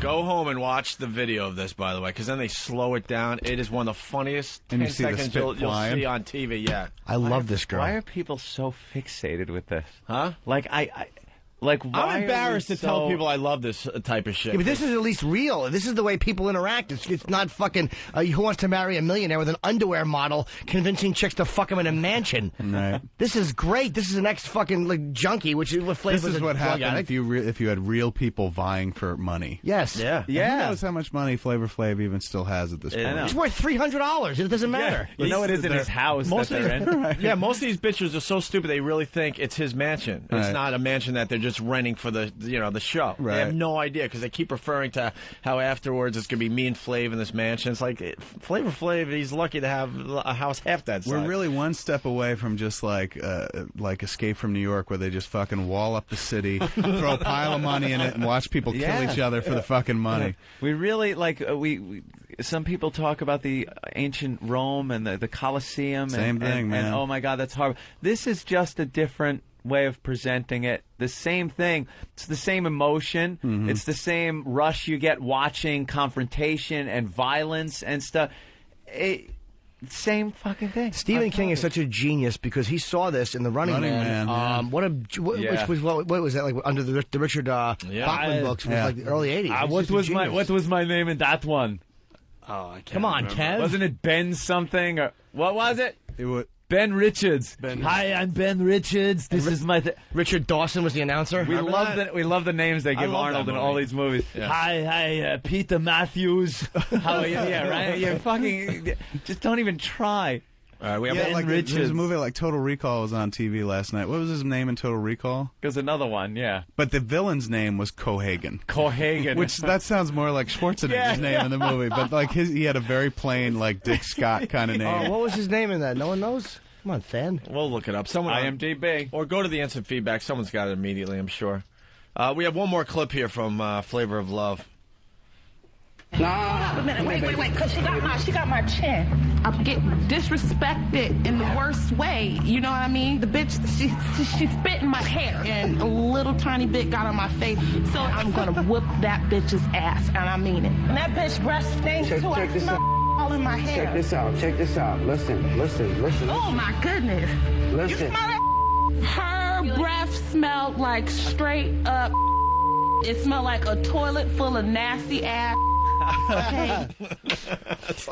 It's so stupid. It's great. Because you know the chick probably had, you know that dry, awful sour mouth you get when you're arguing? That, boy. That pasty, awful, Tacky. sour ball sweat in your mouth? Doug Quaid, by the way. Doug Quaid. Or Doug Hauser was also his name in that. Doug Quaid. There you go, the Flavor of Love. I'm Doug Quaid. Getting huge ratings, that show. Doug is not a movie name. It's not his. She was mad. She was mad she got it in her hair, and she's like, but she was very quick to say, only a little got on my face. Right. Like as if that made it, you know. She didn't get me. She can leave it a little more dignity. Right, exactly. And this chick knew how to lug, man. This thing Did she really? was solid. That is maybe the ultimate indignity, man. Yeah. Spitting on. I mean, short of fucking getting them on the ground and pissing in their mouth, spitting on them is pretty bad. Jimmy loves that. Is that your move, sir? Golden shower? Oh, your who fight hasn't move? enjoyed one? Not even a fight move. That's the love move. No, that's before you hand over the cash. No. That's the grand finale. I've seen some spit scenes in movies that have looked completely disgusting. There's one in Dune. How. Remember in Dune where the dude's like the fat dude who flies around in the suit. A little spittle just in your face. Harkin. Yeah, Harkin, Just and he fucking horrid. Best spit scene ever. Clockwork Orange, when they want to hold him down, and Mr. Deltoid spits a fucking white line of spit across his lip. It's one man spitting in the face of another man, and it's just it's like one of those real mouthful of liquid spit. It is so disgusting to have to sit there or stand there and watch real spit on your lip and how they do it. In high school, we used to do this thing called gleeking, where you take a bunch of spit on your finger and flick it. Oh, right, yeah. You could really get that would really bum me out. But that was, for some reason, that was more acceptable than just flat out being like, from fingertip removes half the germs or something like that, and then the flight removes the other. And you also couldn't spit into a cup and then drink it. Right. Yet the spit is, but it's your own spit that is in your mouth. But once it goes back Work in, some you're up like, and swallow it. Yeah. There you go. Why can't you remove it from your mouth and then take it back in? You ever do a wet willy where you put your fingers in your mouth and jam them in somebody's ear? Yeah. That was the greatest when someone was. My friend Bill D'Angelo would drive his dumb truck, and I'd sit behind him and spit in my fingers and jam one in each fat ear, and it was the greatest thing I was I've in ever a done. tent once, and my friend was outside, and it was a little cold. I invited him in and did just that, Jimmy. Yeah. Let's go to Mark. I haven't seen him in years. I wish he'd come by the house. Mark wet willy with two hands on your shoulders. Hey, Mark, what's up, buddy? Hey, good morning, fellas. Hey. The only reason that they showed a white chick spitting on a black chick was that you and I are the only two idiots that watch that show. Actually, the ratings for that show are crazy. I can't believe I'm discussing this with Kevin Smith. Is it VH1? Yeah, they have the whole celebrity thing. Yeah, they've done this. Their VH1 is really into the what do you call it? Celebrity. They call it they even have a name for it. Reality. Yeah, they've really kind of championed the whole notion of real life not coming just back real now? life TV, but they ran out of decades to salute, so they had to come up with something else. And it works. Like apparently they do a full night of that programming, and it's like through the roof. I'm hooked. Yeah. I gotta admit, but I liked I Love the 80s, and then they did like the 70s, which they didn't have as much info for. The 80s was just videotaped and a bunch of stuff. They went to the 70s, and they showed the Pet Rock for a 90s. half hour. I was at me. We saw you guys did 90s. Yeah. Saw that, but the early Tough 90s to be was, nostalgic about a decade that just ended a few years. Yeah, ago. the early 90s was cool because it was kind of like the late 80s and stuff, and even the mid 90s and stuff. But then the late 90s was like, Wasn't that last week? Exactly. Like, that just happened. And you can't do I love the 60s. What do you know? Oh, look, she got into the school despite the protests. Sick 'em. Can we go take leaks, please? Pretty much the only video they have. It's either that or hand over a bucket. Yes. All right, more with Kevin Smith in just a bit.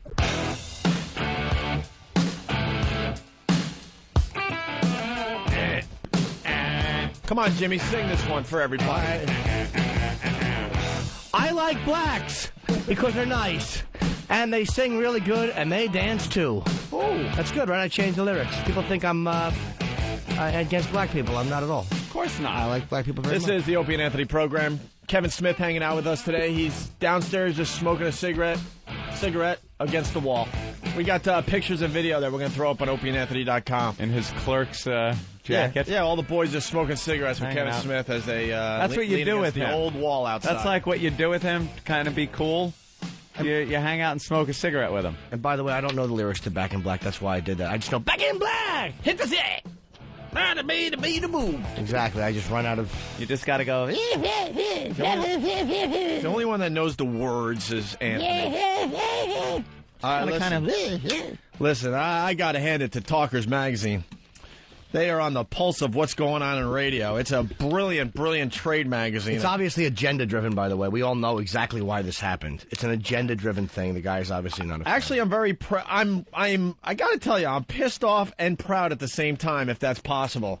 I know we piss off so many fucking people in the radio world. Yep. And every once in a while, it bites us in the face. We've annoyed a few people. Yep.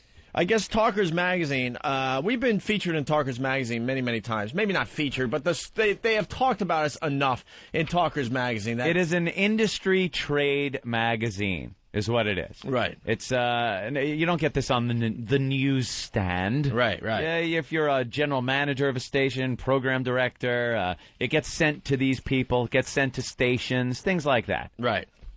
Well, they compiled the list of the top 100 talk shows in America. Don't give it away, guys. Don't give it away.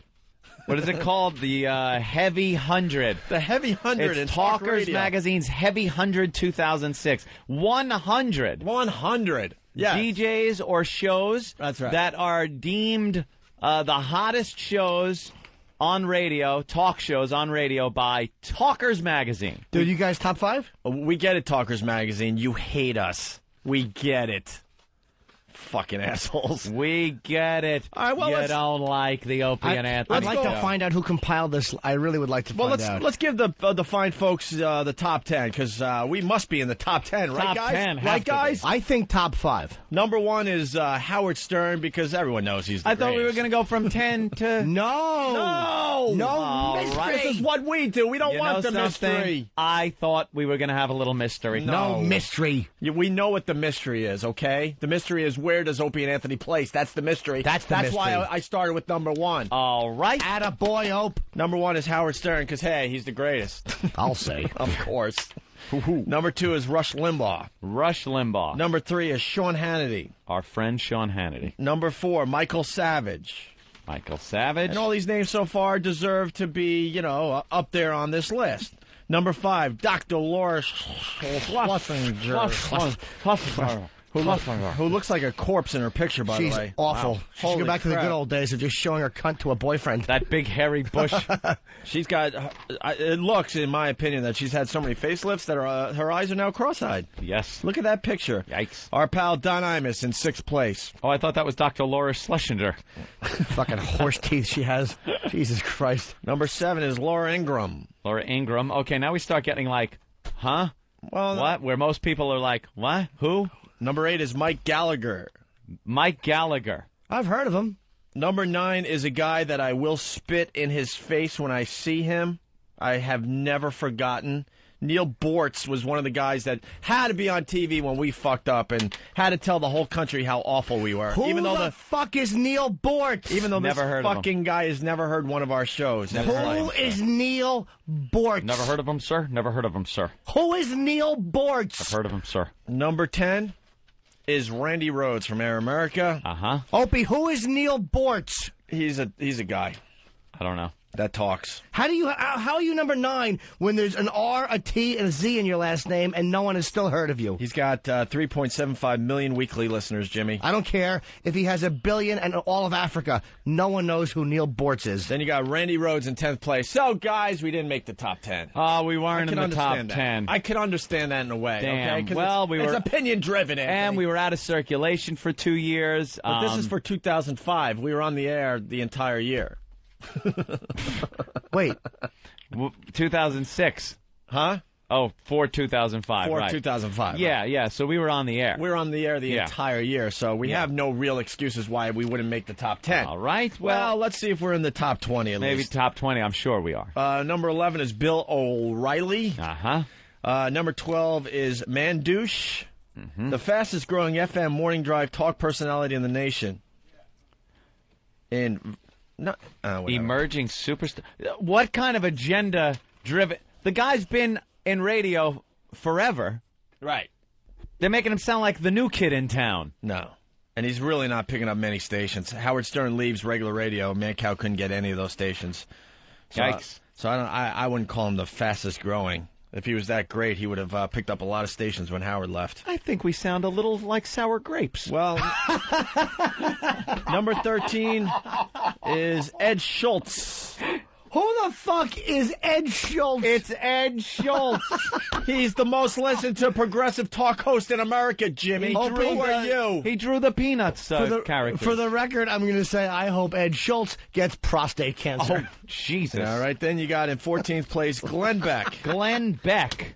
He's a rising star with an edgy approach to issues, talk radio. And he sure has a memorable name, The Glenn Beck Show. Yes. All right, look, we got to be in the top 20. We got to be. Let's relax. Next if page. we make the top 20, it's okay. We got to be here. Jim Bohannon. Bohannon. Sounds like banana, I guess. America's most experienced late-night talk show host, moderate generalist radio pro. Then you got in 16th place Alan Colmes. Alan Colmes. He stinks on ice. Alan Colmes beat us out wherever we are on this list? Alan Colmes beat us out. Well, it's got to be close now. We got to be here soon because Alan Colmes, then we got to be like, what, next? You got to think we're in our league now. I mean, Alan Colmes, come on. Here we go. All right. 17th place is Jim Rome. 18th place is Al Franken from Air America. 19th place is the transvestite, Dr. Joy Brown. Dr. Joy Brown. And here we are. We got to be on 20. And the next number page. 20, finally. Oh, what? Joe Madison from WOL. Does he do a cooking show? The nation's preeminent issues talk host, activist operating from the African American perspective. Oh. Joe Madison is in 20th place as far as the top talkers in America. Dude, how did you guys only make top 25? I mean, there's no way you could be in the top 25. No, we got to be in the top 25. Don't give it away, Jimmy. You have to be in the top 25. All right, well, 21st place is Doug Steffen. Who is that? Steven. I haven't heard of him. I don't even know. I've been in radio my entire life. I've never heard of Doug Steffen. Dude, he is an energetic dynamo. And how the hell did Doug Steffen beat out number 22, Bill Handel? Because I know I would have voted for Bill Handel. Oh, you got to vote for Bill Handel. Bill Handel? Bill Handel is the heart and soul of KFI. He's one of the most... I'll tell you who Bill Handel is. All right. You naysayers, he's one of the most listened to talk show hosts in America. And I like that because it's not generic. Also does syndicated weekly legal show. Yeah. In the words of Jim Norton. Well, yeah, there it is. All right. Number 23. Well, we got to be in the top Opie 25. and Anthony? No. 23, it's Dave Ramsey. Dave Ramsey. This guy does a financial advice show. Okay. We can't even beat on a financial advice We can't beat show. the financial advice show. Kevin, you why are are on, you even here? You are on one of the worst shows in the history of radio. Wait a minute now. Dave Ramsey, we've talked back in the studio, in the office about like how in competitive radio, Dave Ramsey is the guy to beat. Dave Ramsey. It's all about target. Dave Ramsey. Just so you know, Kevin, we're we're running down the list of the top talk radio hosts in America. Right. 100, top 100. I believe in lowered expectations, so I like to go to the show that's not listed in the top Is 100 that because it? nobody expects anything from me. We thought we'd be at least 25, but we can't find ourselves Who's here. 24 though? Well, 24 is Shit. Some lady named Kim Commando. Commando. Look with how a they K. spelt it. It's like Commando, only Commando. Oh, dude, you ready for I'm this? Kim Commando. You ready for this? Yeah. If this isn't an insult, Kim Commando is the talk radio industry's leading personality in computer talk. It's a computer talk show. Computer talk advice show. Opie, do you know how many computers there are in the world today? So I would say, fine. Kim Commando is ahead of her. I find it surprising that Dr. Laura is still number 5 or up there. Yeah, up in I the, thought everyone was up in arms about her because she said stuff about the gay community, and I hadn't heard that name in a long time. Yeah, well, apparently she's very popular. Number 5. I missed number 6. I would have thought he would have been higher. A little higher, right? Well, higher than Dr. Laura. Bill O'Reilly, number 11. I thought he would have been higher too. We're still searching for us in this list. We're up to 25 with Bill Bennett. Historical, bright political figure, now heard in syndication by more than 2 million listeners weekly. All right. I've never heard of him. Well, you haven't been listening. Bill Bennett's on fire. 26 is Curtis and Kubi. You got to give them a little bit. Well, they should have been up on the list. They should have beat out Computer Talk lady. When the mob tries to kill you, you would think you'd make the top 30. Right. So, of course. Michael Medved is 29. Michael Medved's 29. George Noory. Worst critic in the 28. world. George Noory probably should have been a little higher on the list. I mean, that's a massive show. He took over for Art Bell. Michael Medved's a movie critic? Yeah. A He movie took over critic. After Siskel and Ebert used to do a show called At the Movies. Yeah. Before it became, then they went off and started their own show called Siskel and Ebert. And when they left, Michael Medved and who was the other jackass who took over? It was Michael Medved and God, I forget the other dude's name. But he was one of them. Did they have a thing? Because, of course, the thumbs up was a huge thing. Thumbs up, I believe they also used. They used it, too? What, until unoriginal at least, rip-offs. I know. Until at least when Siskel and Ebert started their show, I think they might have cornered the market. Couldn't you give it like 2 okie dokies where you make the circle with Michael your Medved fingers? probably would have gave it 2 crosses up because he's pretty hardcore Christian. Is he? Yeah, he's one of those cats that like talks about how your movie is morally repugnant. Oh, so you love Dogma, I'm sure. Yeah, it was right up his alley. They used to rate some of these movies on the Christian. I was going out with a girl, That and there was like website? a Christian. At the time, it was like a pamphlet that the church gave out, and it was listed in one of these Christian newspapers. And they had a rating system for movies where it was family-oriented, and the last thing was condemned. Right. It was actually rated condemned. Right. And those were always the movies we went to see. We told the parents that we were going to go see Al one. Franken is 18. 18. Well, we're up to 30 though, because we got to be in the top. Here you go. We got to be in the top 40. Yeah, of course you're top 30. Top 2 faces, the 2 guys. John and Ken. Wait, that isn't us. What? John and Ken from KFI. John Cobalt. Consistently one of the most listened to talk shows in America. In America. And Ken Chiampou. CHIAMPOU.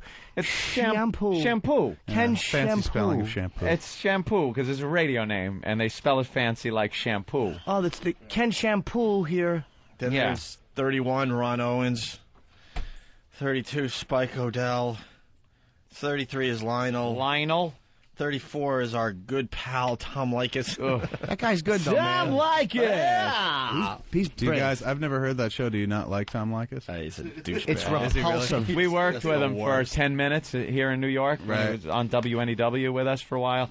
And, he's really a prick to work around. I thought he near was. or with. Was he here? Did he move out here? Because I thought he was like an L.A. person. He is an L.A. guy, but I guess New York's the #1 radio market, so Right. he So kind of. did I guess he actually get the physically offer. come out here? He physically came out here And to it do didn't radio work out out? here. Oh, it just He fell twice. Bombed. He fell twice in New York so He's far, one of man. these guys. Like we like having fun with our female listeners. Right. We're nasty at times and stuff, but they all know we love women. We Right. really do.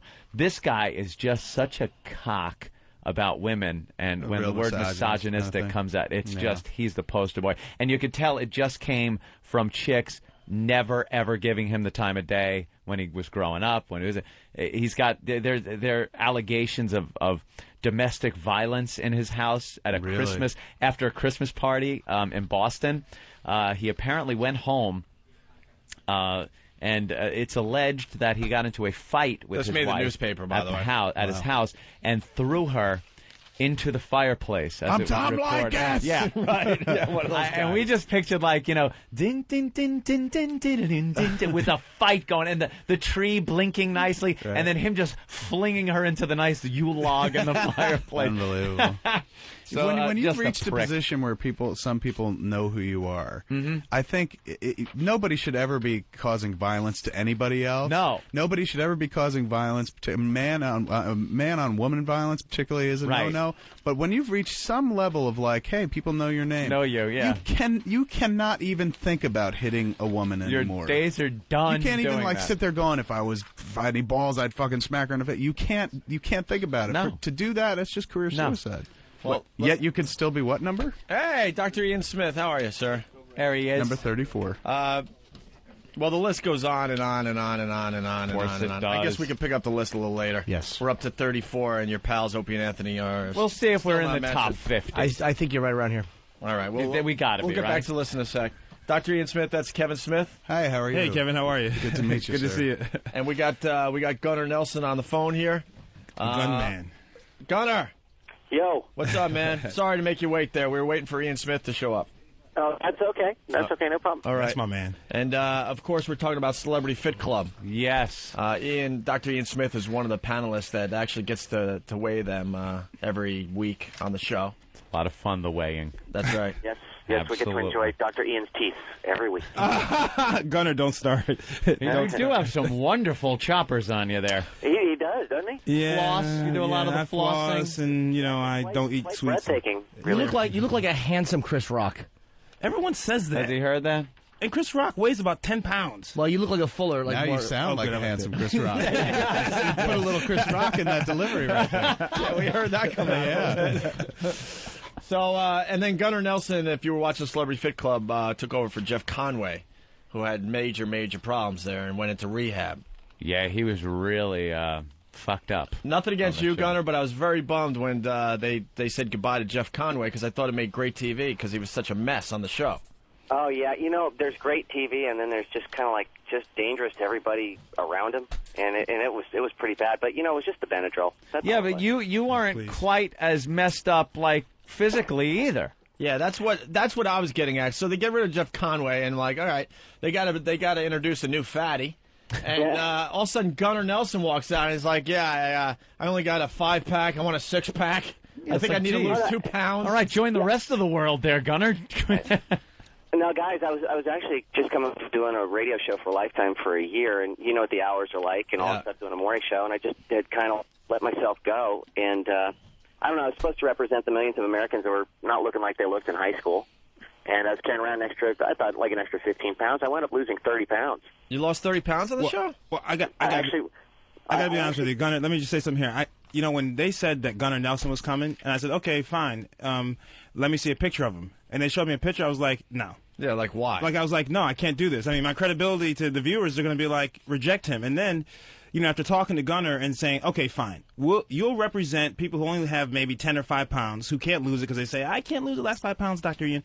And I said, and then Gunnar was like crazy. Like, the man is crazy. He was like, he followed the diet to the T. Like, I was getting scared because he kept losing weight every time. And I was like, oh my goodness. So to his credit, he's the hardest working guy. It got kind of funny because, he obviously lost the weight he needed to lose, and then he wanted to lose more. And I'm like, yeah, you go, man. Just turn anorexic in front of our eyes, please. Get an eating disorder, please. Right. Celebrity Fit Club sponsors anorexia. And then they have to do, like, these things, what was it? Fit Camp, I guess it's called, right? And Gunnar Nelson's just kicking everyone's ass because he's like 165 pounds or whatever, 160 pounds. It's in shape. And you got a couple that were over 300, and everyone else hasn't, ran in years. Yeah. And he's just killing everybody, and everyone else is pissed off at him. Yeah, but you know what? I got to tell you, the fit camps, you guys don't see the full fit camp of what happens. And sometimes on the sideline, you get pissed off because these are celebrities, and they get pampered and stuff like that. But if you sign up on a show to get in shape, then you need to work out. I mean, that's what it's all part of. And, some friction about, whether the workouts were too hard and blah, blah, blah. Too hard. Nonsense. And it was nothing. It was nothing. They were doing like 15-minute like drills like before the challenge. I'm like, you guys relax. I mean, I don't want to do this. Where's craft services?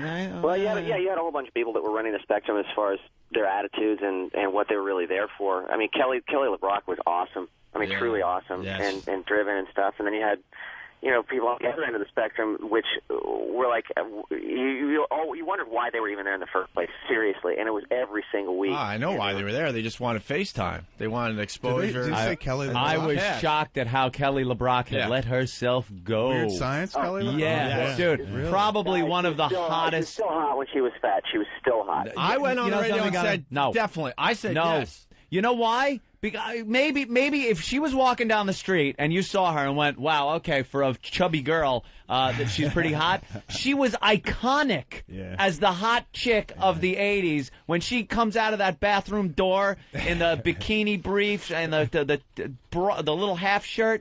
That was so mega hot that even if she was a little chunky, it was like, oh, she fucked up, man. Fucked up. Steven Seagal's a fatso now, though. He put on like 35 pounds. I never jerked off to Steven Seagal, Speak Jimmy. for yourself, fella. That guy was quite a tussler. What is the diet, may I ask? Oh, sure. It's called the Fat Smash Diet. Okay. And basically it's a 4-phase diet that starts off with a detox. Right. And the crazy thing is that when all the celebrities saw my detox plan, it was 9-day natural detox. Oh, I can't do this. I can't just eat this stuff, blah, blah. They come in after 9 days, they're losing 9 pounds, 8 pounds, 7 pounds. And they're like, oh, actually, this thing works. I'm like, hello? I mean, And is it like lemon juice, psyllium husk? What is it? It's all fruits and vegetables. Really? You can't eat white potatoes, white rice, white bread, and no alcohol. It's a racist diet. I'll say that. Jesus Christ. Just First when time I've called it racist before, but okay. thought I saw us making some headway. No Golden Girls, no Happy Days. But no, the diet, it's a great diet. And the crazy thing is that when the people start stealing, like the cast started stealing the diet because I made the celebrities sign a confidentiality agreement. Like, only you guys could see it. Next thing I know, I'm in a script meeting, and the director, I'm like, man, you're looking really good. Oh, shit. And he's like, well, I got to be honest with you. I'm doing your diet. And I'm like, what? I haven't even published it yet. What are you doing? So now Gunnar, Young MC, Chaz, and Kelly LeBrock. Whew, those guys were How much awesome. did Kelly LeBrock lose? Kelly lost, I have my little notes here. Kelly lost 31 pounds. She started off at 175.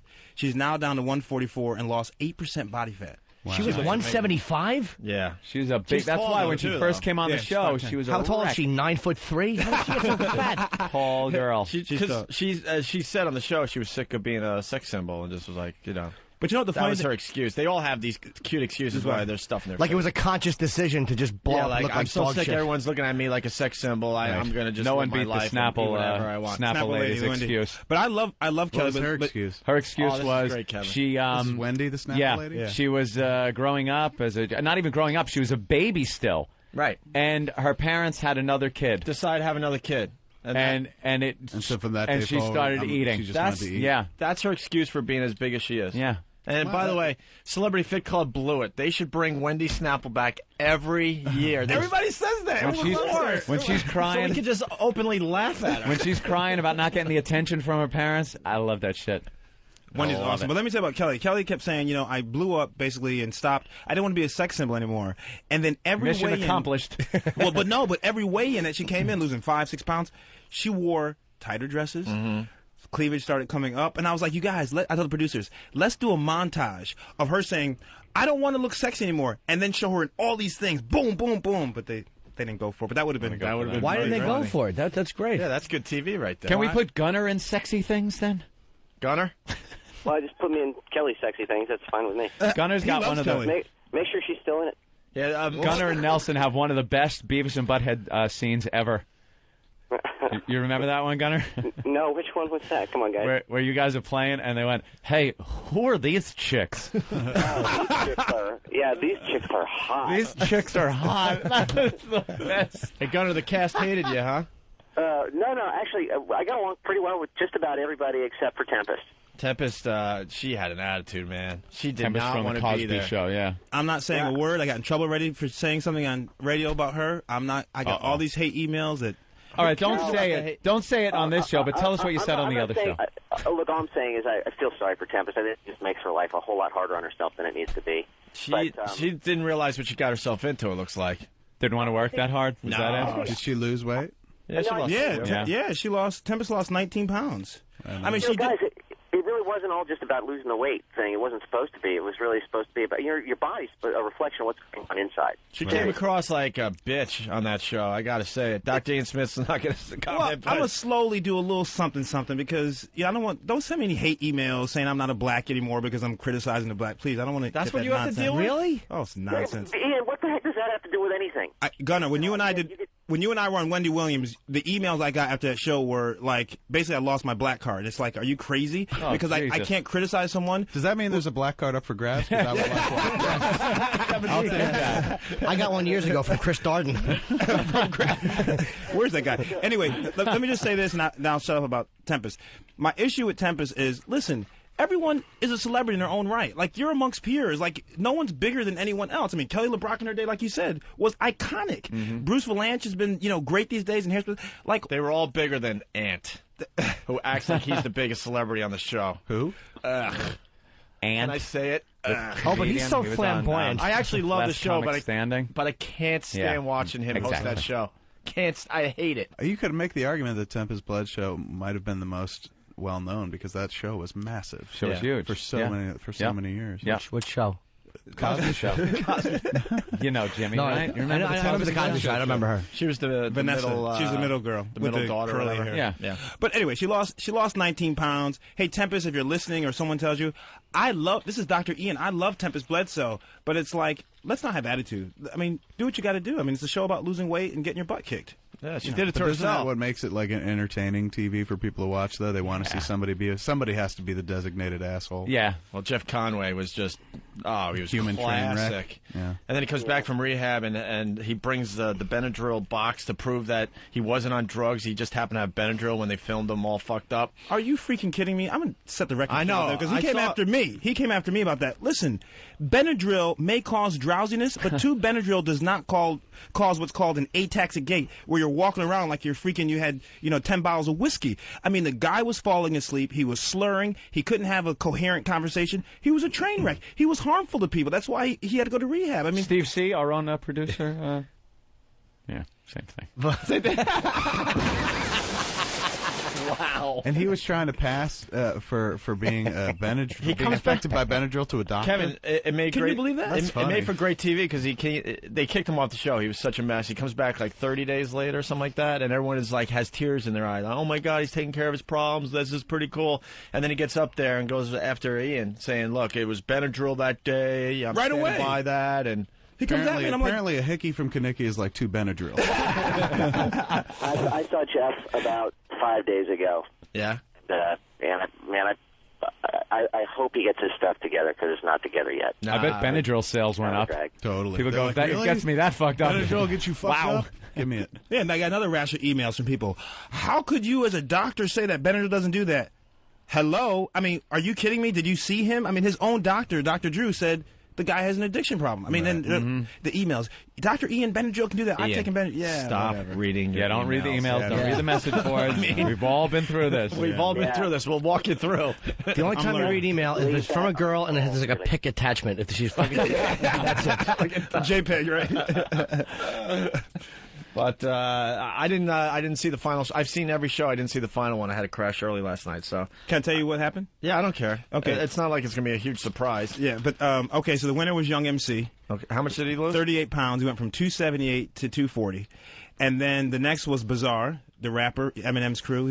He lost 32 pounds. Then Kelly lost 31 pounds. Chaz could have lost more, Gunner. I mean, she had 3 weeks where she stalled. She just stalled, but she lost 24 pounds even with 3 bad weigh-ins. And then Bruce, she's got to stop wearing the man clothes though. Who's I know Chastity Bono? she's great. She's okay. seems really nice. Has a great personality, but the men clothes. I understand it's her lifestyle, but man, Lifestyle, dude, yeah. soften up a little bit, please.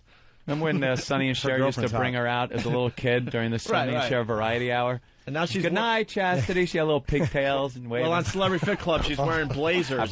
She's wearing men's and blazers. There's also nothing decidedly heterosexual about a dress. Easy access is easy access. I like that. Guy makes a valid point.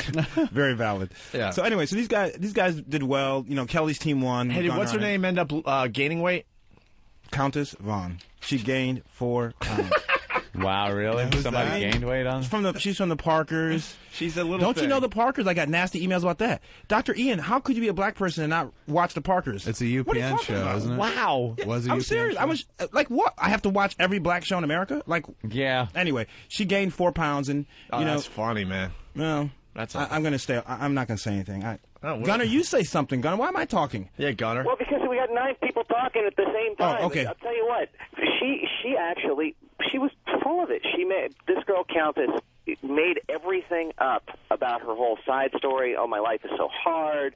I'm not losing weight every week because I'm under so much stress and I'm in a divorce and these tears were coming. It was all bullshit. Whole thing was bullshit. She was there for the paycheck. She fooled the producers.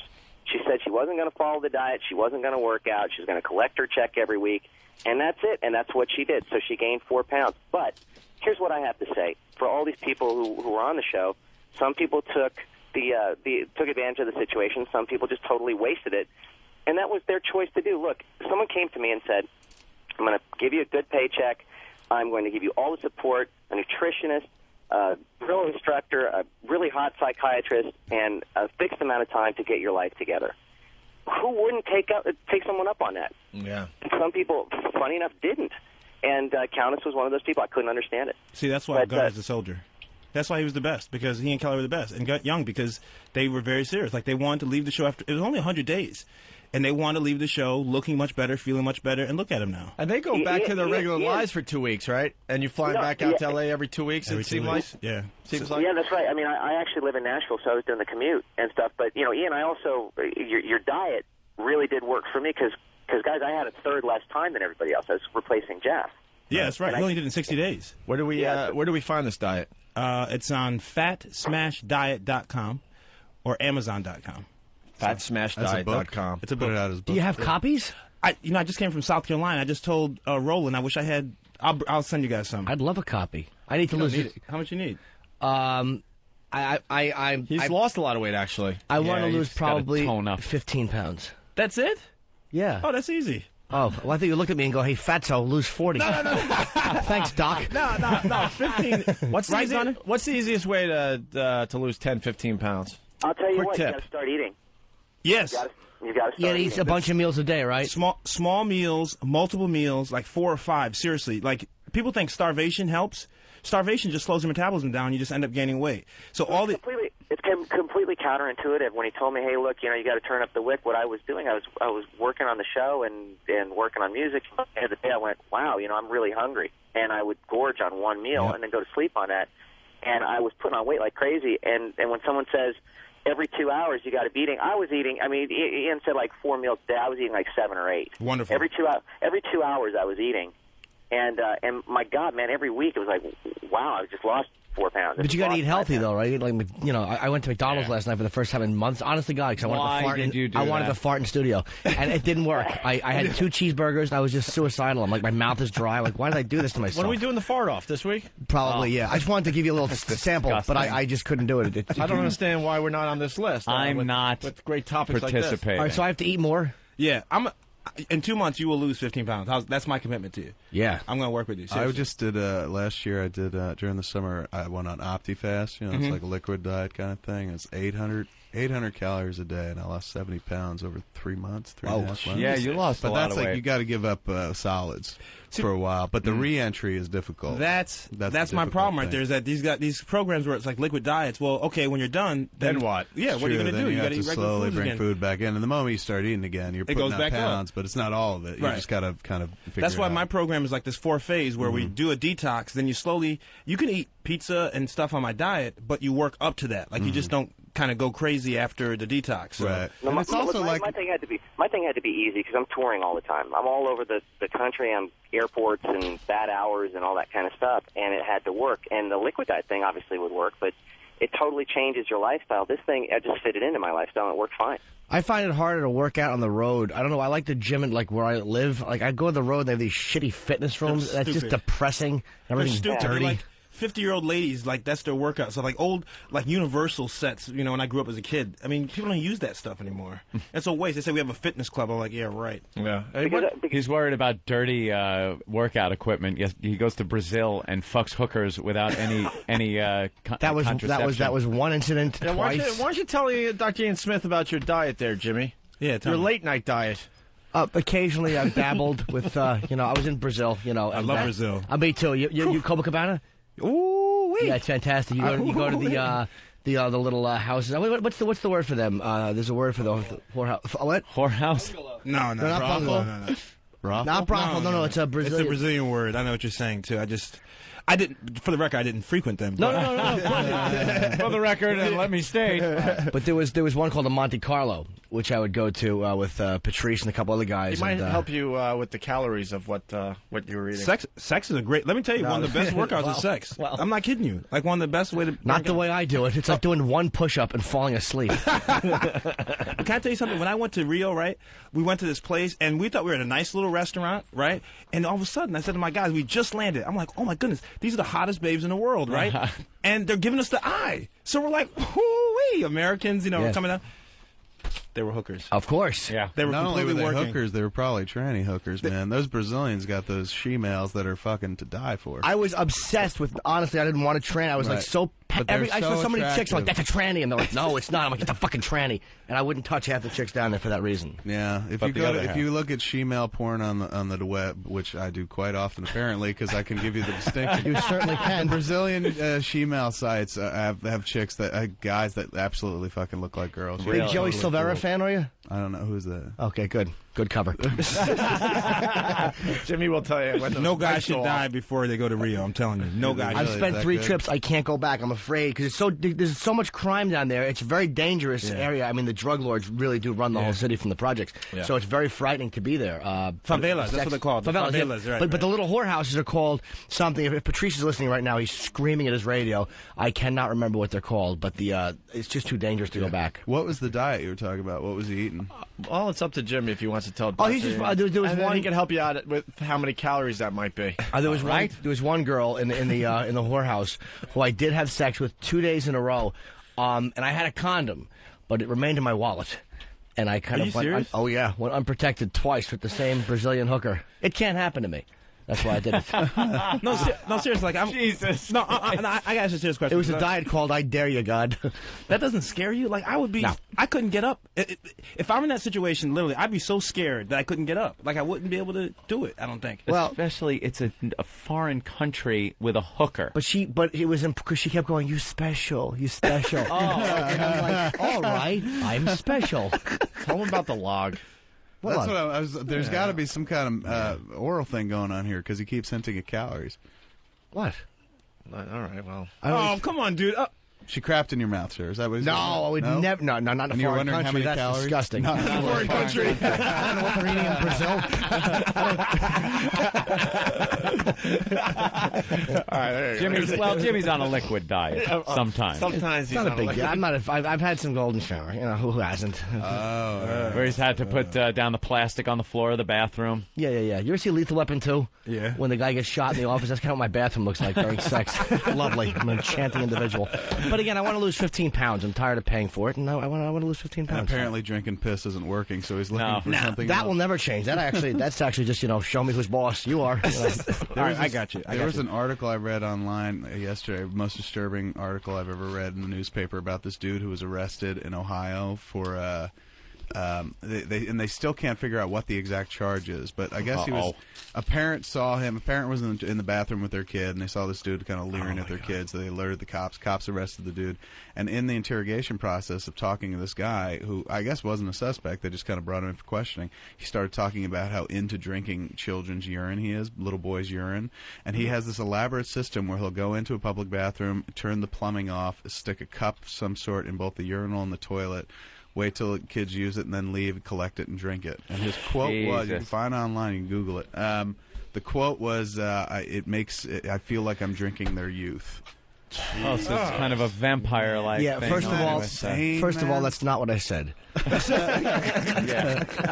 read the same story, and I mean, like, with a chick I've done stuff like that. That guy should be executed because he's a child toucher. Yeah, he's a totally. kid toucher. And that's the thing. He was convicted of like some form of child rape 13 years prior. I mean, that's why they might have arrested him. I guess. A violation of some kind of. Keep letting him out of jail. Natural law. They'll come up with something. You know, I think we should be more extreme. Seriously, with molesters, like some of those other countries. That's the crime we should really institute the death penalty for. Yeah, because that like rape. Kids, I mean, it can't be just like if you kill somebody, you get killed. I They've think got Gunner to really. got bored. Gunner got bored. I think he just hung up. Gunner? No, he's gone. Mister. Doesn't want to be part of this conversation. I know. He's like, what? Piss drinking? I'm out of here. What? Yeah, I've heard enough, thank you. It's like, I'm close to a comeback, God damn it! I can't be part of this. Yeah, right? Well, you're saying now about being more extreme with child molesters. Yeah, because I just think that, I mean, you got like the weakest of the weak who cannot protect themselves, okay, and you have adults preying on them, and that's worse than murder, I think, because these kids afterward have to live the rest of their lives. Oh, the trickle down is intense. Yeah. Because basically you've ruined one person's life, and you probably they wind up being kind of involved in child molestation themselves. They're going to be like a carrier, and peripherally they're going to affect everybody. So the trickle there down is insane. It's unbelievable. The ripple's ridiculous. I agree. Kill them. Sometimes murder, I mean, you walk in, your girl's there with another guy or something like that. It hits you spur of the moment like that. Sometimes murder is completely reasonable. Crime of passion. Crime of passion, things like that. There's no way to rationalize it. It's not reasonable. There's no I was in the heat of the moment. I shut off the plumbing. Put a cup in the toilet, that kind of thing. And the recidivism rate is like, what is it, like 80% or so? It's disgustingly high. It's not like most of them get better. They're just fucking There's that National Registry website where you can go and enter your zip code and see. Just on that. And not just this isn't a full list of all the child molesters. These are just the ones they've caught. Yep. And it's fucking frightening when you you look around your area. Yeah. Really? Oh yeah. And you can find out how many registered. Doesn't matter where you live. You'll see a lot of dots. You'll see tons of them. You'll see a lot of dots. And I think the scariest part about it is the ones that aren't listed. Just knowing if these many are listed, how many more are out there that we don't know about? Horrible. Well, we watched that. What was that special? 2020. Perverted Justice, where they have the hidden cameras. Dateline. Hidden cameras in a house. People go online, pose as children, and invite them over their house. Oh yeah, I saw that. And the hidden cameras are there, and another these guys great showed TV up show, by the way. In 3 days. 55, I think, or 53 guys showed up. Did they arrest them? For every single one of them. Is that considered entrapment or not? Whatever it's considered, I don't think they gave a shit. One guy came back. One guy they released. They said, okay, be good, blah blah. He promised them. And a week later, the guy comes back again. Outside the McDonald's, and then the guy's probably thinking it couldn't happen again, and he's going to get that young dick, and all of a sudden the camera crew, he's like, "Fuck!" Like, why would you come back? Crazy. But episode 3, they finally started arresting these guys because the first 2 they just let them go. Yeah, it was just a news report. But I'm and sure the reporter would come out and confront them with cameras in their faces and ruin their lives. You know what happened with Dateline? They were probably getting a lot of email going, "What the fuck are you guys doing? Letting these people go?" The guy isn't working anymore. He loses his wife, his job, and everything, but he's still walking around. So these guys they arrested. And rightfully so, man. Let the life be ruined. Oh, the hot girls. This is Pal Talk. We have a lot of fun with this. Oh wow. See, we're on camera over here. Right. And they could all see us, and then we have various. It's always better to pop the girls up than the guys. Yeah. You missed this morning. At 7 when we started, there was a very hot couple from Long Island banging. Having sex. Yeah. That's how we started today's show. That's how we started today's show. Yeah. Oh yeah. This Pal Talk is amazing. Why you guys bring me at 10 o'clock? What's wrong with you guys? That's discrimination. Yeah. Man. Maybe Beach Bunny. Beach Bunny, you want to give a little show over here? Please, she's very nice. If she could just flash a little bit. Show the good doctor your bosoms. There you go. Hold on. Let me bring this over. There you are. There we go. Wow. See, isn't that great? Wow. XM is unbelievable. Holy cow! I'm an XM convert. Isn't that nice? Holy cow! Thank you, Beach Bunny. She's lovely. Yeah. 19 years old, healthy young bosoms. How do you find these guys? They just come on they come on Pal Talk. They got the cameras. You should see what happens in some of these other rooms. There are rooms that are you go into the adult room categories. There's man on man, woman on woman, man woman. It's just rooms where there's hundreds of guys just jacking off on camera. Wah, wah, wah. I know, and you got to go under do. and assume names so nobody recognizes you. They recognize your floor. Hopefully they don't see a familiar tattoo or something. That dude's wearing a Silent Bob coat. That? We should take a break. You want to hang? right. It's up to you, Dr. Yeah, Ian. I'll hang. I love this. My first XM deal. We only got like 10 minutes left in the show anyway. All right. So, and you're blowing up. You started on local TV. I remember seeing you on the Remember local that WNBC? news. Yeah. Yeah, those are the days, huh? You did the medical correspondent. Yeah. Now Yeah. look what I'm doing. Now I'm chasing around celebrities with attitude. Right. Oh, boy. Are you guys going to bring Wendy back for the next show? I got to tell you, she's got the #1 hit on the website. Everyone keeps saying, bring her back, bring her back. You know who I want? Tanya Harding. Is she a fatty now? Holy shit. Kind of blew up. The Insider's been doing a bunch of things with her recently. God because of the damn Olympics. it. She is massive. You wouldn't recognize her. Seriously. Like, she's unbelievable. I mean, I'd get her on my diet. I would work her butt out. I'm telling you. How many pounds do you think she gained? 50? Minimum. She's probably 70. Is she still with Jeff Galooly? No. You remember the guy? How could you not? His fucking cock was very impressive, and he really banged her well on their honeymoon, and then released it. How do you not love Jeff Galooly? Jesus, his name should be on the dollar bill. I just know the most interesting thing about that porn was afterwards she had a bunch of his fucking spunk in her hand and she held it up to the camera. It's such a weird way to end it. I don't remember that part. Happy honeymoon. I don't think I made it that like, far. remember this? Oh, baby. So strange. All right, we'll continue with Kevin Smith and Dr. Ian Smith. Are that two Smiths in the Two studio? Smiths. Look at that. I just realized that. Oh, dear. More on the way.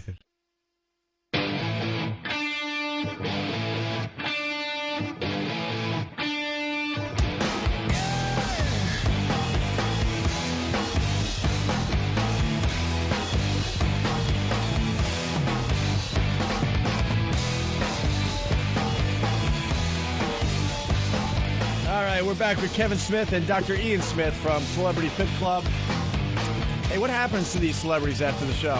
Well, I got to tell you, Gary Busey from last season. Yeah. I'm in the gym working out, Upper East Side. My phone rings, the LA number. It's Gary Busey.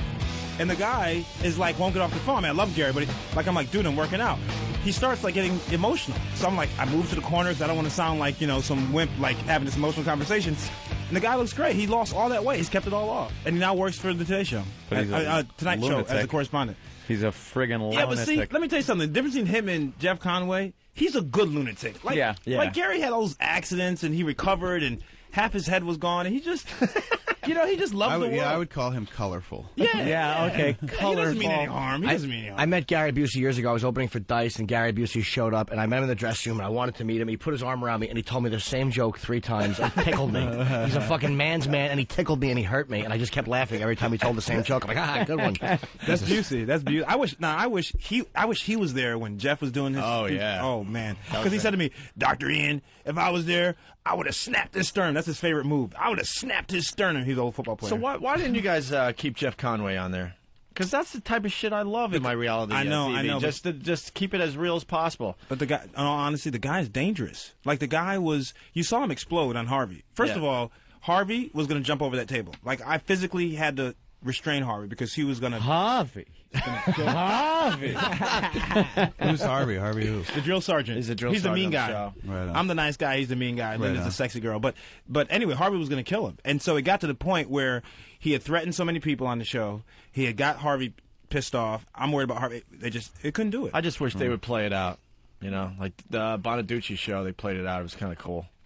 I didn't see the end of that. That was a little weird, that Bonaducci thing. Didn't he try to kill himself or something? Yeah, he tried to kill himself. He's shooting up steroids Oh, yeah. on the show. I mean, they're showing him. They showed him shooting up steroids and Why everything. and what does shooting up steroids do for you? Makes him that big, nasty animal Manic. he tends to be. Like Lyle Alzado. Remember Lyle Alzado? Uh-huh. I mean, that's all he did. He's a Shoot workout roids. fiend, so he did the Yeah. steroids and all, and it made for great TV because they played it out. They said, "All right, we'll play this out." And what happened at the end of the show? And Hollywood ending. So, you know. He learned a lesson. That's probably why Yeah. they played it out, because they knew in the end it was going to be okay. But they'd have him at like a marriage counselor, just yelling at the marriage counselor, yelling at his wife, just going crazy. They showed him go off and start drinking again. Really? I used to do his clean show and sober though. when the show Yeah, he began. was clean and sober. Yeah, I used to do his show, the other half, when it was on, and I got to tell you, like, he was the best one. Because the guy would do anything. Like, he'd go way off script. So, as a guest, you love having a host who's going to just roll with the punches, freak the script. But that was like the man version of The View. Right. You were involved with that? I used to go all the time with those guys. They were fun. Really? They were fun. It was like the dude from Saved by the Bell. Mario. Yeah. With the dimples, and all the girls loved him, and blah, blah, blah. Are you guys casting for the next season? Right now. We need some good... Any names? They're looking at this guy. You may not know him. This big black dude, a Bone Crusher. He's a rapper. He's got like crazy hair. Like if you saw him, he's Was very. he in Bone Thugs and Harmony or something? I think so. I think he's one of those groups. But he was like, he's huge. He's like bigger than Bizarre, I think. So they're looking at him, and I don't know. They're kind of they keep it close to the vest. Patrice O'Neal say no because Patrice, as funny as Patrice, I'm not even shitting on him. I mean, he would be hilarious on any format like that. He would never. Oh, you know Probably who else? Carney Wilson, I think. They're trying to talk to. Should she wait again? But she lost a lot After of that weight. she did. She was like the first one, the big celebrity to have the Right. surgery. But, you know, here's a mistake people make. They think that surgery is going to cure them forever. Right. No way. If you don't change what you eat and exercise, you're going to gain it back. She gained Big a lot Kev of had weight. the surgery. Yeah. You did? He used to be 600 pounds or close to it. Are you? No, you guys. Yeah, no bullshit. Swear to God. No He's down bullshit. to Big what? dude. 280 now. From 600. Yeah, but did you change your stuff, though? Had to, right? Mike's not on there. Mike ain't working. Eric, put that on. I'll smash you. Now it's on. Okay. It's I'm down to about 280. I had to change some of my eating habits, obviously, but I mean overall, I didn't make an entirely drastic change. But do you exercise? Yeah, but not any more or less frequently than I did when I weighed 600 pounds. But see, most people at 600 aren't exercising. They're just sitting around in the bed. Yeah, did you work out? Yeah, I walked to the end table. No, this guy could move. When he was 600, he could still move. Wow. We did a celebrity softball game, and the guy can move. Oh, You my work God, here? right? What is he- Remember what do that? you do? What do you do here?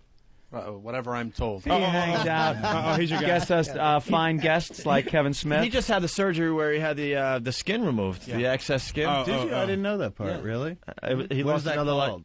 Which apparently is one of the most dangerous friggin' surgeries you could have. I got 3 I'm dying calls from Kev where it was like, well, this is it, bro. The priest has come in and it's like... Yeah, it was So bad. they just Complications. took off extra skin, like the Right. stuff that's left over. Yeah. Wow. The How long is the mend on something like that? It wasn't very long, except for the fact that I was severely complicated. So Right. But the problem with that is that when you do something like that, you ruin your electrolytes. Like your body has a balance of chemicals and stuff, and when Right. you do something like that, take that much stuff off, you throw your body into like it gets haywire, and so it seems like, oh, what's the big deal? They're chopping skin off, but then your internal chemistry is all messed up. I mean, that's wow. Congratulations, man. I mean, that's true. They had to readjust my chemistry. So. yeah, congratulations. I mean, whoa, old change purse stomach. That's it.